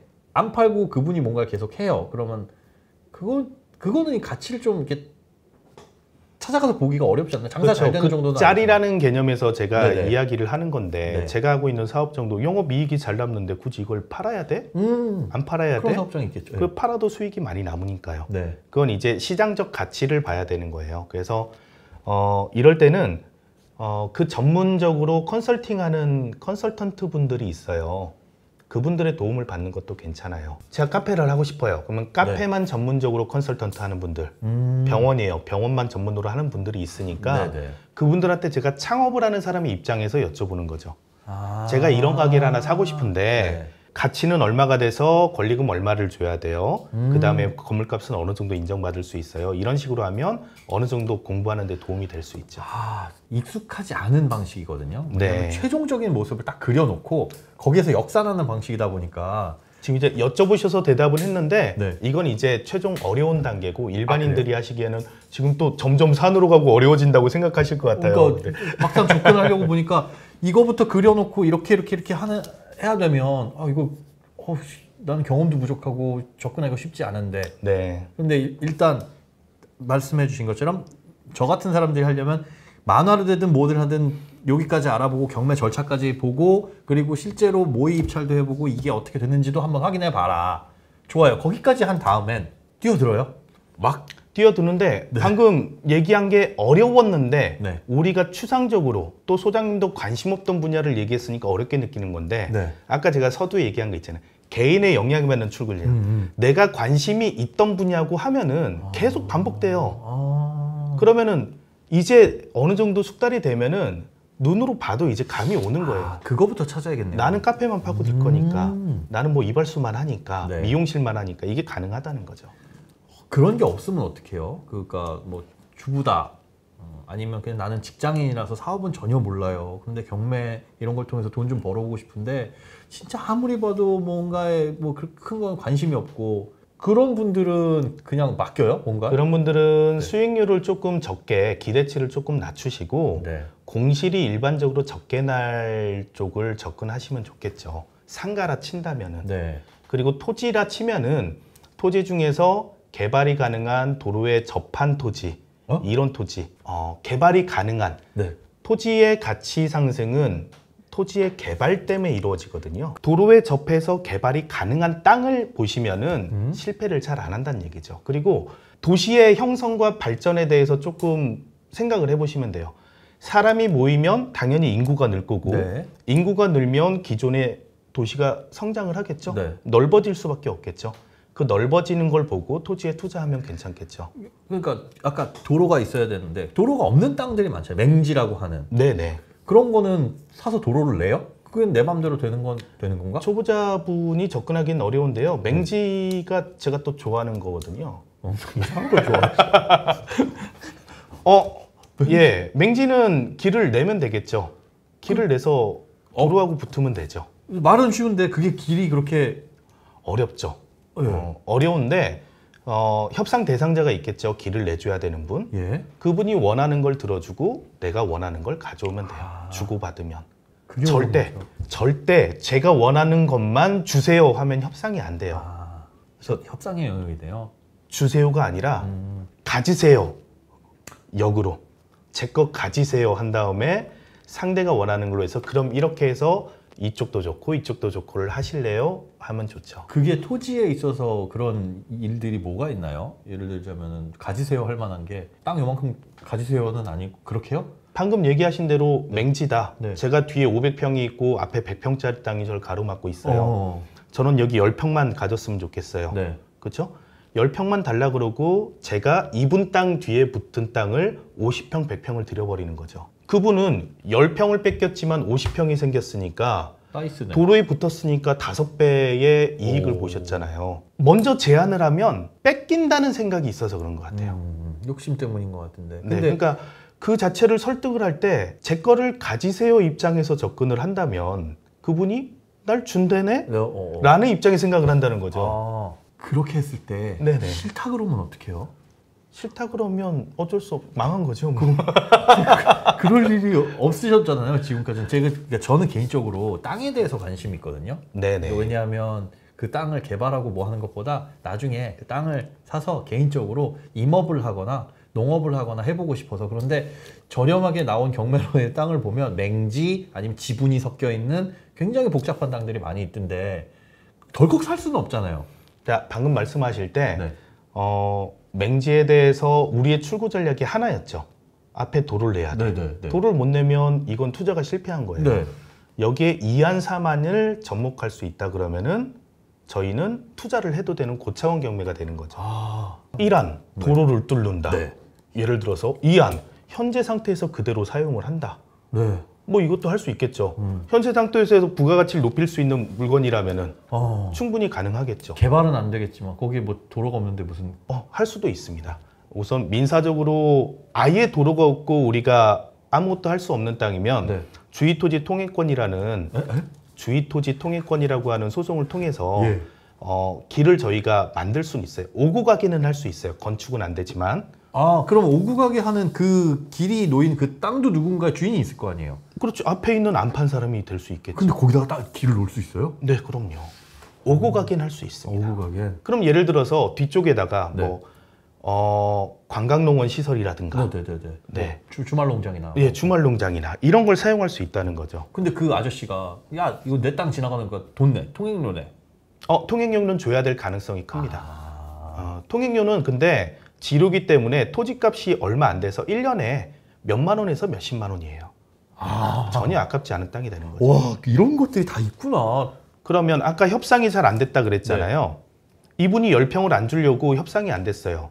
승소해서 그 땅을 내가 계속 밟고 왔다 갔다 해요. 네. 그분한테 다시 제안을 해보면 어떨까요? 내가 50평 드릴 테니까 밟고 다니는 땅 10평을 줘보세요. 사장님은 이거를 말로만 하면은 뺏긴다고 생각을 해요. 그러니까 사장님의 입장에서 사장님 토지 가치가 어떻게 바뀌는지를 표를 그려서 알려드리고 사장님 5억이셨는데 이렇게 되니까 또 10평 뺏겼는데도 불구하고 이게 8억, 9억 되시네요. 훨씬 이익이세요. 그쵸. 라고 제안할 수 있다는 거죠. 물건에 따라 다 다르기 때문에 어떤 게 가장 그 물건에 최적화된 출구 전략인지 몰라도 그 출구 전략이 만들 수 있는 어떤 상황이 돼도 나는 실패하지 않을 확률이 있는 물건만 투자하면 돼요. 굳이 우리가 2안까지밖에 안 되는데 이 물건을 사서 어떻게든 해야 된다. 왜 고민을 하는 거예요? 한 달에 10,000건에서 15,000건의 물건이 쏟아져 나오는데 그렇게 많이 나와요? 네. 한 달에? 네, 한 달에 진행되는 경매 물건이 그 정도가 있습니다. 그러면 저희가 그 중에서 원하는 물건을 고르기만 하면 되는 거잖아요. 내가 할 수 있는 출구 전략을 잡을 수 있는 물건을. 그냥 느긋하게만 있으면 언젠가는 내가 마음에 드는 뭔가는 나올 가능성은 있네요.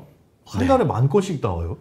그래서 10,000건이 신건으로 나오는 게 아니라 진행되는 게 10,000건인데 그중에 절반 정도는 유찰이 되고 또 새로운 물건이 들어와서 10,000건에서 15,000건 정도가 항상 진행이 되고 있습니다. 늘 시장에는? 네네.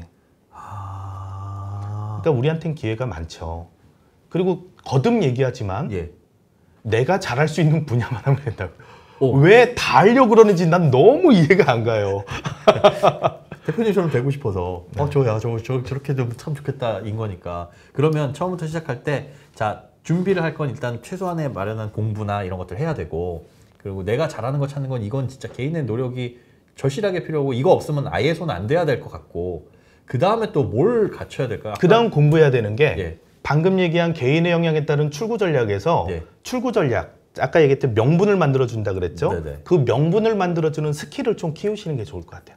경매 공부를 하라는 게 아니라요. 그러니까요. 가치를 높이는 거. 카페가 출구 전략이면 카페를 더 세련되게 하고 최근 트렌드는 어떻게 되는지 공부하고 그런 공부를 하셔야지 경매 공부로 뭐 어쩌고 보지 마세요. 그건 저만 잘할게요. 왜 자꾸 일반인들이 하시려고 그런지 전 이해가 안 돼요. 그러면 2번, 3번만 알고 그런 분야는 대표님 찾아가면 되는 거예요? 이건 광고성이 아니 광고성이 아니라 진짜로 제가 뭔가 하고 싶은데 어디서부터 어디까지 제가 해야 될 역할이고, 어디는 야 그거 사람 써 하는 게 있잖아요. 맞습니다. 일반적으로 진행되는 과정에서 뭐 민사적인 문제가 발생하면 당연히 법률인의 도움을 받으셔야 돼요. 그렇죠. 뭐 권리 분석부터 시작해서 모든 뭐 사건 진행되는 거는 법률인만 할 수 있는 거예요. 예, 그래서 법률인을 하시면 되고, 이제 저는 이제 제가 하고 있는 사업의 형태는 방금 이런 것들 때문에 최종적으로 여러 다각화로 어떤 위험이 있고 극대화시키는 이익이 뭔지 이거를 컨설팅하면서 같이 봐드리는 동반자적인 성격이 있는 거예요. 투자를 해보시면 아시겠지만 투자는 굉장히 외로워요. 저 굉장히 외로워 보이지 않나요? 사업을 하면서 저는 20년 동안 사업을 했으니까 사장으로서 외롭고 투자자로서 외로워요. 최종 결정은 저거든요.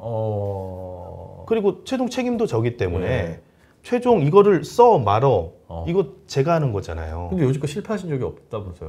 그래도 외로워요. 근데 하나 좀 주의하셔야 될 게 여러 유튜브나 아니면 여러 매체를 통해서 경매가 좀 대중화되다 보니까 권리 분석에 대해서 너무 쉽게 단정적으로 이야기하는 경우들이 있는데 예외적인 게 많이 있거든요.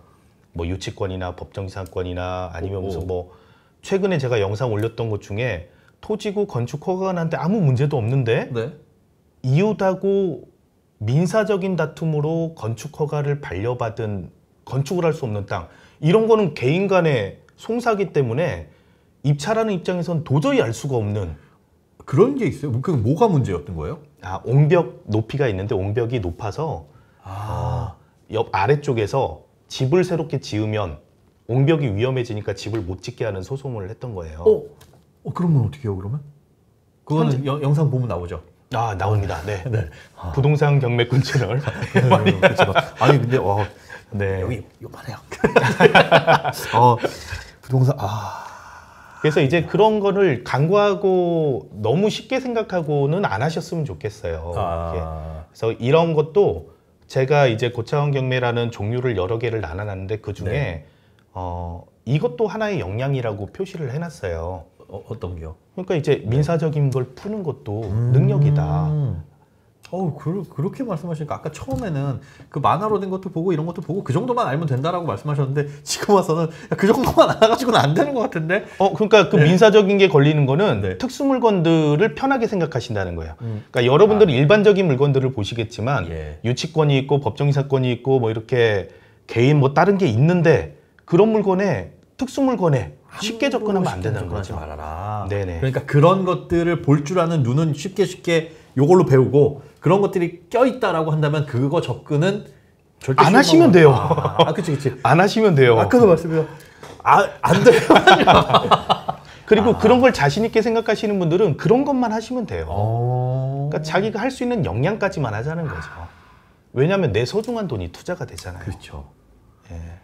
보통 투자를 한다면 어느 정도의 규모 그런 게 있을까요? 뭐 정해진 답은 없겠지만 사람이 가지고 있는 뭐 금액이나 상황과 환경은 다르겠으나 이 정도는 최소한 자본금으로 가지고 시작을 해라 라는 게 있을까요? 뭐 그냥 일반적으로는 0원부터 가능합니다라고 얘기는 하지만 시드가 많아야 유리한 건 사실이거든요. 네. 좋다보다 유리한 건 사실이기 때문에. 네. 근데 이제 시드가 적은데 첫 시작을 하고 싶다 하시는 분들은 한 1,000만 원 이상 되면은 시작은 할 수 있습니다. 1,000만 원이요? 뭐 빌라, 오피스텔 이런 건 가능합니다. 처음에 처음으로 돌아가는 것 같은데 상가는 다른 걸로 업그레이드가 되잖아요. 그러니까 뭔가 하얀 도화지에다가 새로운 걸 그리는 느낌인데 빌라나 오피스텔은 주거잖아요. 그걸 뭐 더 예쁘게 할 게 있어요? 내가 주변에 학교를 넣고 학원을 넣고 하는 것도 아닌데? 저는 기본적으로 이야기할 때는 부동산 가치 상승의 그 목적이 있기 때문에 네. 가치 상승을 할 수 있는 물건이어야 된다. 그러면 주거는 네. 왜 주택을 왜 사죠? 주택은요? 살려고요. 거기 그렇죠. 가서 들어가서. 살기가 좋으면 된다는 거예요. 살기 좋게 만들면 그 가치를 회복할 수 있다. 근데 살기 좋게 만드는 게 안에 인테리어. 네. 근데 그거 인테리어야 비용 뻔하잖아요. 네. 예를 들어 5억짜리를 3억에 낙찰받아서 3천만 원 들여서 인테리어 했어. 그러면 그게 5억짜리가 막 10억 되진 않잖아요. 그 인테리어 3천만 원이면 하는데 이러니까. 그거 말고 다른 게 있어요? 아니, 일반 그거예요. 아파트는 시세에 따라가기 때문에 내부 인테리어를 해놓은 것 자체를 매매 때 많이 인정받기는 어려운 게 사실이죠. 그렇죠. 3천 투자에도 1,000만 원만 더 인정받고 뭐 이러잖아요. 네. 근데 이제 빌라 같은 경우에는 우리 그리고 소액 투자 1,000만 원으로 할 수 있는 거는 네. 방이 하나짜리나 1.5개나 뭐 이 정도 되겠죠. 예. 그러니까 되게 지저분하고 음침하고 조명도 안 좋은 상태가 많아요. 근데 그런 빌라를 사는 사람은 누굴까요? 이제 막 신혼생활을 시작하려는. 수요층이 맞아. 그쵸. 그렇죠. 강남 사시다가 거기 살진 않을 테니까. 그렇죠. 이제 그런 분들이 타겟이기 때문에 깨끗하게 살 수 있는 여건만 마련해 드리면 되는 거예요. 주변하고 약간만 차이 나도. 그럼요. 많이 좋아 보여요. 예. 그래서 같은 금액을 드리더라도 그 효과가 크다는 거죠. 그래서 원판이 안 좋은 걸 좋아합니다. 그런 거 같은 경우에는. 진짜 여기는 막, 야, 이거 사람 살 수 있냐, 이런 느낌. 아직도 88년도 신문지 붙어 있고 막 이런 집들이 있거든요. 그런 데를 조금만 인테리어 해놓으면 완전 분위기 달라져요. 특히 조명을 요즘 젊은 감성이 좋아하는 조명 몇 개 달아놓으면요. 착시 효과. 거긴 또 개인 역량이네요, 그거는. 네, 개인의 역량이죠. 미적 감각이 좀 있어야. 근데 이게 사람 쓰면 되고. 그렇죠. 그것도 역량이라는 거예요. 이거 핵심적인 얘기를 해주셨어요. 개인의 역량이 내가 인테리어 잘하는 것만이 아니라 인테리어 잘하는 친구가 있어도 되고 그런 좋은 업체를 만나도 되고 다 역량이라는 거예요. 내가 발만 넓으면 되는 거고. 맞습니다. 부탁만 잘할 줄 알면 되는 거고. 그리고 또 좋은 역량은 안 좋아도 돼요. 팔 수만 있으면 돼요.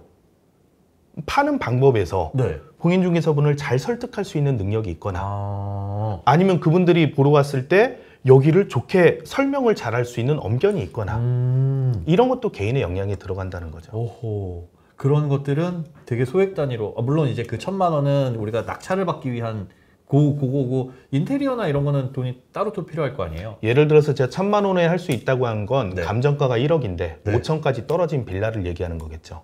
나머지 5천까지 떨어진 걸 1,000만 원에 내 돈을 들어가고 4천만 원을 대출한다 쳤을 때 이게 가능하다는 구조로 이제 얘기를 한 거고요. 그 다음에 들어갈 비용은 그것까지 감안을 해야겠죠. 근데 뭐 예를 들어서 1억짜리 1,000만 원으로 그 안까지 다 하고 싶다 그러면 5천만 원짜리가 뭐 3천까지 떨어진 거를 내 돈 600만 원 들어가고 200만 원 인테리어하고 세금 내고 이렇게 해서 할 수 있겠죠.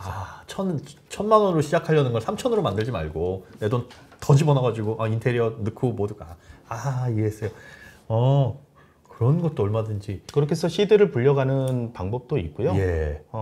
이걸 하다 보면은 본인이 이걸 한두 번 하면은 5천짜리를 하다가 이제 돈을 좀 모아가지고 1억짜리를 하고 5억짜리를 하고 10억짜리를 하고 이렇게 점점 이렇게 커지겠죠. 점점 커지는데 저는 제가 이제 개인 투자하시는 분한테 권하는 거는 나만의 투자 구간을 설정해라라는 얘기를 해요. 나만의 투자 구간을 설정해라? 구간? 금액인가요? 그 구간이 금액으로 설정하시면 오히려 더 적절하게 맞습니다. 뭐 나는 5억에서 10억짜리만 할 거야. 나는 뭐 3억에서 5억짜리 감정가만 할 거야. 이게 어느 선까지 내려오면 나는 투자 대상으로 삼고 조사를 할 거야. 이런 나만의 투자 구간이 있으면 좋은 이유가 왜요? 금액대에 따른 낙찰가율도 다르고요. 물건의 유형이 전국에서 나오다 보니까 돌고 돌아요. 그러니까 이게 내가 예. 이번 기회에 낙찰을 못 받았어도 신기하게 주소는 다른데 그때 그 물건하고 똑같은 물건이 나와요. 어떻게? 전국의 평균이기 때문에 그럴 확률이 높아요. 통계적으로. 그러니까 내가 실패했던 거를 다시 재시도할 수 있는 기회가 계속 주어져요. 근데 나만의 투자 구간이 없으면 내 기준이 모호해져요. 5천짜리 봤다, 1억짜리 봤다, 5억짜리 봤다 이렇게 되면은 내가 여기에 대해서 전문적이지 않다는 거죠. 일단은 그 투자 구간은 어쨌든 내가 가진 자산 규모에 따라서 처음에는 어쩔 수 없이 형성이 되겠지만 네네. 그 다음에 내가 여유가 있다고 하더라도 그 구간을 딱 설정을 해놓고 그 안에서 찾고 그게 업그레이드 되는 게 좋은 건가요? 예를 들어 처음에는 1,000만 원으로 시작해서 자본이 그거였지만 그리고 원룸 이런 쪽으로 접근을 했지만 거기서 뭐 상가 쪽으로 가는 게 조금 더 좋은 방향인 건지 아니면 그것마저도 나는 원룸 하는 게 내 역량에 맞더라 하면 뭐 그쪽에 집중하는 게 더 좋은 건지. 그건 개인의 여건에 따라서 확실하게 다를 것 같아요. 개인의 여건이 전업으로 하시는 분인지 아니면 투자만 하실 분인지 네. 또 시간은 얼마나 있는 분인지에 따라서 다를 것 같고요. 네. 또 이거를 사업의 형태로 만들 것인지 개인의 영역으로 만들 것인지에 따라서 저는 네. 막 걸리는 이유가 회사 형태로 만들었기 때문에 회사는 성장을 해야 되거든요. 그렇죠. 직원들도 먹여 살려야 되고 유지하면 망하는 거거든요. 계속 성장해야 되니까. 네, 계속 성장해야 되니까 저는 저만의 고차원 경매를 계속 연구하고 발전시키고 있는 거고요. 직원들의 딴 질문이긴 한데 그 만족도는 높나요? 한 분 계시는데 표정이 안 좋네요. 근데 저 어떻게 들었어요? 무슨 얘기인지. 표정이 안 좋은 것 같습니다. 죄송합니다. 어떤 부분에서 만족도가 좋아요? 저분에게 물어보는 게 맞겠지만 그거야 뭐 대표님 앞에서 뭐 대표님 잘생겼어요 그럴 건 뻔하고. 우선 다른 거는 자신이 별로 없는데요. 네. 저희는 좀 자유롭습니다. 의사 표현도 물론 제가 회의를 하면서도 가끔 네. 결론을 정해놓고 회의를 할 때는 있지만 그러지 말라고 직원들이 얘기할 정도로 자유로운 분위기예요. 대표님 다 좋은데 회의를 하면서 왜 자꾸 결론을 정해놓고 하세요? 그러길래 찔리더라고요. 아니 근데 이거에 지금 고차원 경매의 접근 방식 자체가 어떻게 보면 결론 정해놓고 접근하는 거라서 모든 사고가 그렇게 맞춰질 것 같은데요. 절 위로해 주신 거죠? 외롭다고 하시길래. 직업병이었습니다. 그럴 것 같아요. 오랫동안 경험이 축적되셨으니까 그렇게 경매를 하시면서 좀 황당하거나 황당한 네, 그런 거 있으신가요? 어떤 식의 황당인지 모르겠는데 우선은 제가 순진한 시절이 있었는데 네. 재개발이 예정된 그런 농지를 낙찰받았습니다. 대박 아니에요? 예, 그래서 농지에 갔더니 비닐하우스가 있었고 비닐하우스에 사람이 살고 있었어요. 임차인이 계셨어요. 그러니까 보상을 목적으로 계신 분이 계셨던 거예요. 원래부터 거기가 그냥 집이 없으셔서 이렇게 사신 게 아니라 보상만 목적으로? 그렇게 저는 생각을 했습니다. 예, 그렇게 해서 경매를 받고 명도가 수월하게 되겠다 그랬는데 연세가 많으신 할머니셨던 거예요. 그래서 갔더니 강아지는 아니죠. 개죠. 큰 개하고 살고 있는데 얘기를 나눠보니까 붕어빵을 팔아서 생활을 하시고 참 어렵다. 그러니 거주할 데도 없다. 그래서 마음이 그렇잖아요. 그래서 내가 나쁜 짓 한 것도 아닌데. 그래서 그러면 계세요. 여기서 지내실 데가 없으니까 지내시고 그랬더니 뭐 월 얼마씩 그래서 그런 거 없이 그냥 좀 지내세요. 이렇게 그분이 해서. 이제 월세도 내겠다라고 하신 거예요? 그런 뉘앙스로 얘기하셨죠. 근데 뭐 그런데 이제 월세 얘기하기 전에 붕어빵을 팔아서 생활하신다고. 여름엔 장사도 안 되는데. 그래서 그렇게 하고 그래도 제가 음료수도 좀 이렇게 좀 갖다 드리고 갈 때 이렇게 좀 맛있는 주전부리도 사다 드리고 그랬어요. 그리고 이제 한 달 정도가 지났는데 저희 경매 물건을 담아 놓으면 문자로 이렇게 날라와요. 그 결과가 관심 물건에 담아 놓으면 유료 경매 정보 사이트는 그런 서비스를 제공하는데 어느 날 다른 일하다 문자를 쭉 봤는데 경매 낙찰 결과에서 의정부였는데 의정부 법원 낙찰자 이름이 그분 이름이 뜬 거예요. 근데 그분이 이름이 4글자였어요. 그러니까 되게 독특한 이름이었어요. 박보드레. 뭐 그런 식이죠. 전 지금 이름을 정확히 얘기할 수 있는데 말을 못하니까 여기만 살짝 써보세요. 얼마나 독특할지 궁금해서. 진짜 써볼까요? 오, 되게 예, 그렇지. 의미가 있는 이름이잖아요. 그래서 이 이름이 뜬 거예요. 의정부고 이름이 떴고 잊을 수가 없네요. 그리고 이 낙찰가가 7억 얼마예요. 네. 7억 얼마 낙찰. 그래서 붕어빵 이분한테 전화를 혹시나 하는 마음에 네. 전화를 드렸어요. 네. 전화번호를 아니까. 네. 근데 여보세요. 그래서 받으시더라고요. 그래서 축하드립니다. 그랬어요. 네. 네. 그랬더니 어머 지금 법원이세요? 이러는 거예요. 이분이 낙찰을 받은 거예요. 알고 봤더니 붕어빵으로 먹고 사는 건 맞아요. 붕어빵 공장을 하시는 거예요. 주물 공장을 하시더라고요. 그랬던 적이 있던. 와. 그분한테 제가 주전부리를 좀 사드리고 이랬던 게 창피도 하고 귀여웠을까? 당황스럽기도 하고 아 내가 너무 아직 순진하구나라는 생각을 했던 그런 적도 한 번 있었고요. 또 한 번은 서울에 있는 아까 이제 맹지 얘기하셨으니까 야산이 경매가 나왔는데 지분이 나온 거예요.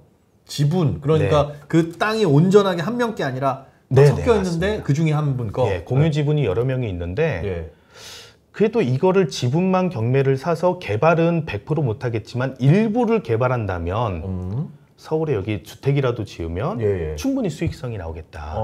근데 지분만 사게 되니까 우리가 좀 고민을 하게 되잖아요. 온전하게 쓰려면 다른 지분을 인수해야 되니까. 그렇죠. 그래서 입찰 전에 다른 지분권자한테 매각 의사가 있는지 타진을 해봐야겠다. 그래서 그분의 주소를 이제 찾아갔죠. 아 직접요? 또 음료수 한 박스 들고 음료수 들고 그리고 이제 직원하고 그 집 앞에서 이제 긴급 회의를 합니다. 뭐 어떻게요? 평당 얼마를 쳐줄 거냐? 평당 170만 그 앞에 가서 원이냐? 돼요? 미리 이렇게 한 게 아니라 그 앞에 가서 우선은 매각할 의사가 있는지가 중요한 거니까 평당 170이면 될까? 평당 170? 평당 175 야산의 맹지에 전혀 쓸데가 없는 땅이었기 때문에 서울이었지만 네. 그래서 5만 원 더 써서 175만 원 막 얘기를 이제 했던 거예요. 우리는 이제 170만 원 선에서 플러스 마이너스 10만 원에서 생각을 하고 갔거든요. 그렇게 한 이유는 그게 이제 뭐 감정가라든가 그런 걸 따져봤을 때 그 정도 수준. 공시지가하고 따졌을 때 이 정도면 되겠다. 그래서 주소로 찾아갔더니 정문을 못 찾겠더라고요. 집이 크더라고요. 그래서 띵동 눌렀어요. 눌렀더니 남자분이 3명이 나오더라고요. 양복을 입고. 3명이? 그래서 그분 이름을 댔죠, 저는. 누구누구 씨 계세요? 그랬더니 깜짝 놀라는 거예요. 왜요? 그랬더니 문을 막 열어요. 들어오시래요. 그래서 어떻게 오셨냐고. 그래서 이렇게 왔습니다. 그랬다 맞아 죽을 뻔했어요. 회장님 이름을 꺼냈구나. 대기업 회장님이었던 거예요. 중견기업의 회장님이었는데 그 조남이 많이 드러나지 않은 이름이어서 제가 나와서 검색했더니 바로 뜨더라고요. 세상에. 그분을 대상으로 제가 170만 원 줄까 172만 원 줄까를 고민을 했다는 거 아니에요. 그러니까 그분들도 나중에 얼마나 당황했겠어요. 황당하지. 자기의 회장님 이름을 조남을 그러니까. 누구누구 씨라 그러니까 고교 동창생인가. 뭔가 이거는 대단한 사람이다. 그치. 대단한 사람이라고 생각하시고 설마 모르고 우리 집에 왔겠냐. 그치. 그리고 딱 봐도 그 집이 입구도 못 찾을 정도로 컸는데 띵동 누를 정도면 이게 성북동이었는데 그때 제가 성북동부터 눈치를 챘어야 돼요. 근데 드라마에서 자주 보는 성북동 앞은 담로돼 있고 뒤로 갔더니 입구는 별로 안 넓어서 문이 열렸는데 안에가 이렇더라고요. 그래서 잘못 왔구나. 그러니까 진짜 이불킥 했어요. 귀엽다. 이건 이제 경매 초기 때 이불킥. 와 이거 사전 조사를 이렇게 못 해가지고 이걸 협상을 하러 왔나. 물론 뭐 이름 가지고 조사하기 쉽지 않았겠죠. 상상도 못하죠. 그리고 둘 다 약간 좀 민망한 사례네요. 네네. 약간 이불킥 진짜. 그리고 한 3, 4년 전쯤에 감정가일 때 입찰 들어가는 농지가 있었어요. 감정가일 때 입찰 들어가는? 감정가 1회차에 그냥 바로 입찰해버린 거죠. 100% 때. 그거를 입찰을 왜 들어가요? 그만큼 이거는 가치가 있을 거라고 생각했죠. 그래서 이제 10만 원을 더 쓰고 들어갔어요. 감정가보다 10만 원 더 적었어요. 이건 무조건 내가 받아야 되겠다라는 마음을 먹으신 거네요. 농지를? 10만 원이니까 아무도 안 들어올 거라고 생각한 거죠. 뭐 이 정도는 해가지고 한 거죠. 그런데 법원에서 맨 처음에 지방법원마다 다른데 입찰 인원이 몇 명인지부터 불러줘요. 사건 이름을 대더니 2명 그러는 거예요. 오, 그럼 됐다. 떨어진 거죠. 전 10만 원 더 적었는데 네. 감정가에서. 그 사람은 그 감정가 적지 않았을까요? 이렇게 생각하시는 분이 있구나. 아니에요? 보통은 많이 적죠. 많이 적죠. 그러니까 떨어질 거라고 생각하고 있었는데 10만 원 차이로 낙찰이 된 거예요. 그분이 최저가를 적은 게 소장님 같은 분이 입찰을 들어왔구나. 보통은 1회차 때 들어오면 네. 그거보다 훨씬 더 적고 들어오거든요. 아, 그래요? 그 가치가 있다고 생각하니까. 그래서 10만 원을 차이로 받고 막 좋아한 경험이 있었거든요. 그런데 그 경험으로 10만 원이면 내가 최저 차이로 먹었었다 했는데 얼마 전에 저희 회원 중에 한 분이 네. 9원 차이로 낙찰받은 거예요. 9원? 예, 9원이요. 8,200만 원에 빌라를 낙찰받으셨는데 아니 근데 9원이라는 게 어떻게 해서 8천 그러니까 그분이 쓸 때도 8,200만 9원 9원을 적은 거죠. 왜? 왜요? 그냥 끝에 적어봤대요, 구자를요. 그런데 8,200을 적으신 분이 계신 거예요? 네. 와, 소름. 9원 차리로 야, 이거는 문명 아니냐? 이거 낙찰 받으러는? 한 10일 전 얘기입니다. 네. 그래서 법원에서도 이게 구자가 맞느냐? 이제 여성분 글자가 영자하고 그치. 구자가 좀 헷갈리잖아요. 아, 이거 손으로 적어요, 그거를? 손으로도 적을 수도 있고 네. 뭐 컴퓨터 작업도 되는데 보통 손으로 적죠. 그치. 예. 근데 아무리 봐도 구자니까 거기서 매각 허가가 됐다는 그런 얘기를 야, 했습니다. 이거 9원에 떨어지신 분은 지금까지도 그렇죠. 엄청 속상하셨겠죠. 와, 뭐 별일이 다 있구나. 이런 재미있는 에피소드들도 많이 있습니다. 야, 이것만 들어도 한 시간. 그 감정가에 1회 쓰는 건 무조건 받아야 되겠다. 그런 속내가 있죠. 이게 한번 유찰되면 많은 사람들이 쳐다보고 네. 오히려 경쟁자를 많이 늘리기 때문에 그렇겠죠. 그냥 1회차에 먹자라는 경우가 있죠. 아, 그렇게 확실한 건 그런 거는 거의 경쟁자가 없겠죠? 한두 명? 네, 거의 한두 명일 경우가 많죠. 그럼 앞서 첫 번째는 야, 이거 10만 원 더 쓴 거는 떨어졌겠거니라고 생각을 네, 포기하고 있었는데 경험적으로는 하셨고 당연히 네네. 이거는 이럴 때는 얼마 정도 더 써요? 그럼 몇 %? 정도? 그런 대중은 전혀 없습니다. 그건 물건에 진짜 따라서 적이네요. 뭐 7, 800% 적는 7, 8배 적는 경우도 있어요. 그럼 감정가가 잘못 나온 거 아니에요? 감정가는 온전히 건물에 대해서 토지하고 건물에 대해서 가치만 평가하는 거예요. 그 안에 권리 평가는 하지 않기 때문에 예를 들어서 재래시장, 제가 진행했던 물건 중에 재래시장에 장사하는 공간이 나왔어요. 수산가게예요. 생선을 파는 가게인데 생선 파는 가게가 노점이 앞에 있으면 뒤에 있는 건물을 가진 사람이 장사를 할 수 있는 거죠. 그렇죠. 그래서 이게 경매가 나온 거예요. 네. 2억 6,800만 원인가 감정가가 돼서 나왔는데 48명이 입찰했고 1등 낙찰 가격이 9억 7천 이 정도의 낙찰이 된 거죠. 왜요? 그 시장의 권리금 자체가 가게당 3억에서 5억 정도가 책정됐는데 네. 이 가게는 코너 자리에 있어서 장사를 3군데 펼 수가 있는 거예요. 이렇게? 수산가게, 두부가게 이렇게 해서. 그러니까 3배 쓸 수 있는 거네요, 충분히. 그렇죠. 와, 숫자만 가지고는 전혀 모르는 거구나. 그런데 더 웃긴 거는 주인이 낙찰이 됐는데 그 경매를 취하시켜 버렸어요. 그게 무슨 말이에요? 경매를 취하시킨다? 9억 7천에 팔 수 없다는 얘기죠. 그것도 돼요? 그렇게 그럼요. 이 가격이 마음에 안 든다가? 그건 가격이 마음에 안 든다가 아니라 채권액 자체가 적을 경우에 가능하겠죠. 그러니까 다시 얘기해서 9억에 낙찰됐는데 2억 6,800인데 갚아야 될 돈이 3억밖에 없어요. 3억만 갚으면 경매를 취하시킬 수가 있는 거죠. 근데 9억에 낙찰됐으면 3억 하니까 6억이 주인한테 가게 되겠죠. 그렇죠? 근데 이 주인은 적다고 생각했거나 그 가격도? 아니면 누가 더 좋은 제안을 했거나 일반 매매로 내가 5억 더 줄게요. 5천 더 줄게요. 거기서 떨어진 48명 중에 한 명이 그럴 수도 있죠. 저거는 아닌데 해서 직접 찾아가서 요 가격보다 그러면 9억 얼마보다 더 드릴 테니까. 그런 것도 충분히 가능합니다. 뭐 절차는 바로 갚았다고 바로 취하되는 건 아니고 일정의 절차는 있어요. 근데 그 절차만 행하면은 경매 취하는 가능합니다. 그러면 그거 9억 얼마에 쓰신 분은 짜증나잖아요. 나는 시간과 노력을 들여서 이렇게 해가지고 했는데 취하해버리면 이분이 가져가는 뭔가 저거는 없어요? 법원에서 그래서 큰 혜택을 드려요. 뭐요? 보증금을 예탁해 놨잖아요. 10일이 만약 걸렸어요. 10일 동안에 이자를 줍니다. 이자 뭐 한 30% 줘요? 굉장히 적습니다. 와, 그건 뭐야? 그분은? 네, 그런 것도 감안하고 해야죠. 근데 경매 취지 자체가 낙찰자를 위한 경매가 되면 안 되는 건 맞잖아요. 채무 관계를 정리 못해서 어쩔 수 없을 때 경매로 처분하는 거지. 원래는 원 목적이 그거죠. 사실은. 채무자나 소유자가 정리할 수 있다면 정리하게 맞는 게 법의 취지에 맞죠. 갑자기 제가 나쁜 놈 같아. 네, 갑자기 그렇게 보여가지고 말씀드렸습니다. 네. 난 이분 이름은 나도 안 잊어버릴 것 같아. 알겠습니다. 야, 오늘 또 시간이 이렇게 많이 지났는데 이렇게 긴 시간 동안 말씀을 해주셨는데, 야, 이거는 내가 꼭 여러분들께 알려드리고 싶다. 요건 이 얘기는 꼭 하고 싶다. 혹시 있으신가요? 맨 처음으로 다시 돌아가 본다면은 여러분들이 지금까지 제 이야기를 들은 이유는 뭐고, 여기 투자고 채널을 들어와서 긴 시간 동안 시간 투자하셨잖아요. 그쵸. 이런 목적이 뭔지를 다시 한번 생각해 보셨으면 좋겠어요.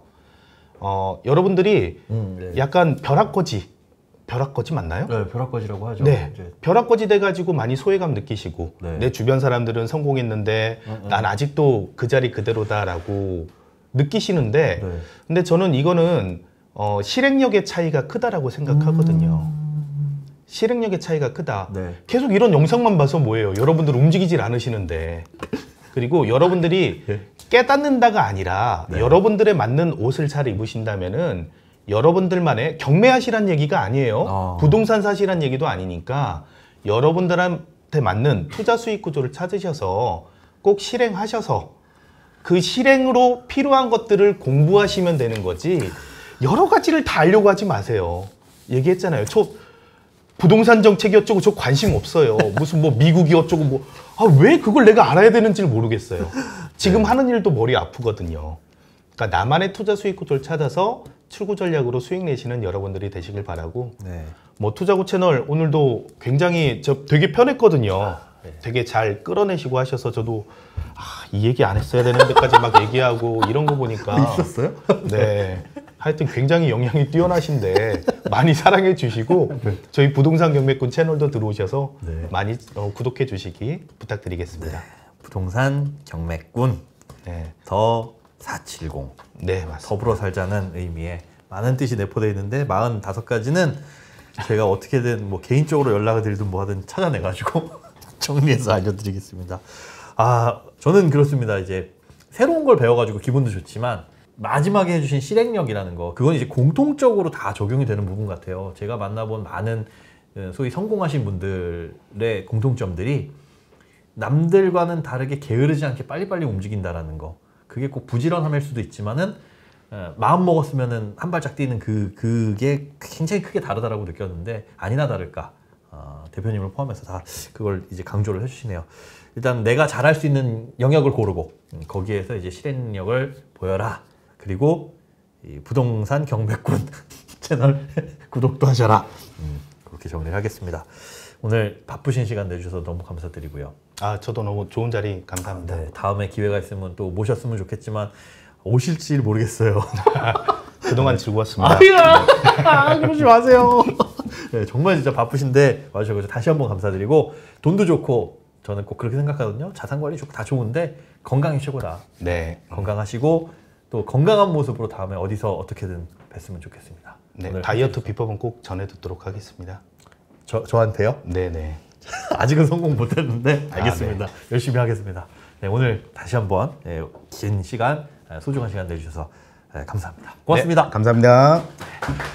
자, 투자고 채널은 여기서 인사드리도록 하겠습니다. 원고, 투고, 쓰리고, 투자고 실행력을 갖추고 다음번에 더욱더 부자 되신 모습으로 만나 뵙도록 하겠습니다. 고맙습니다.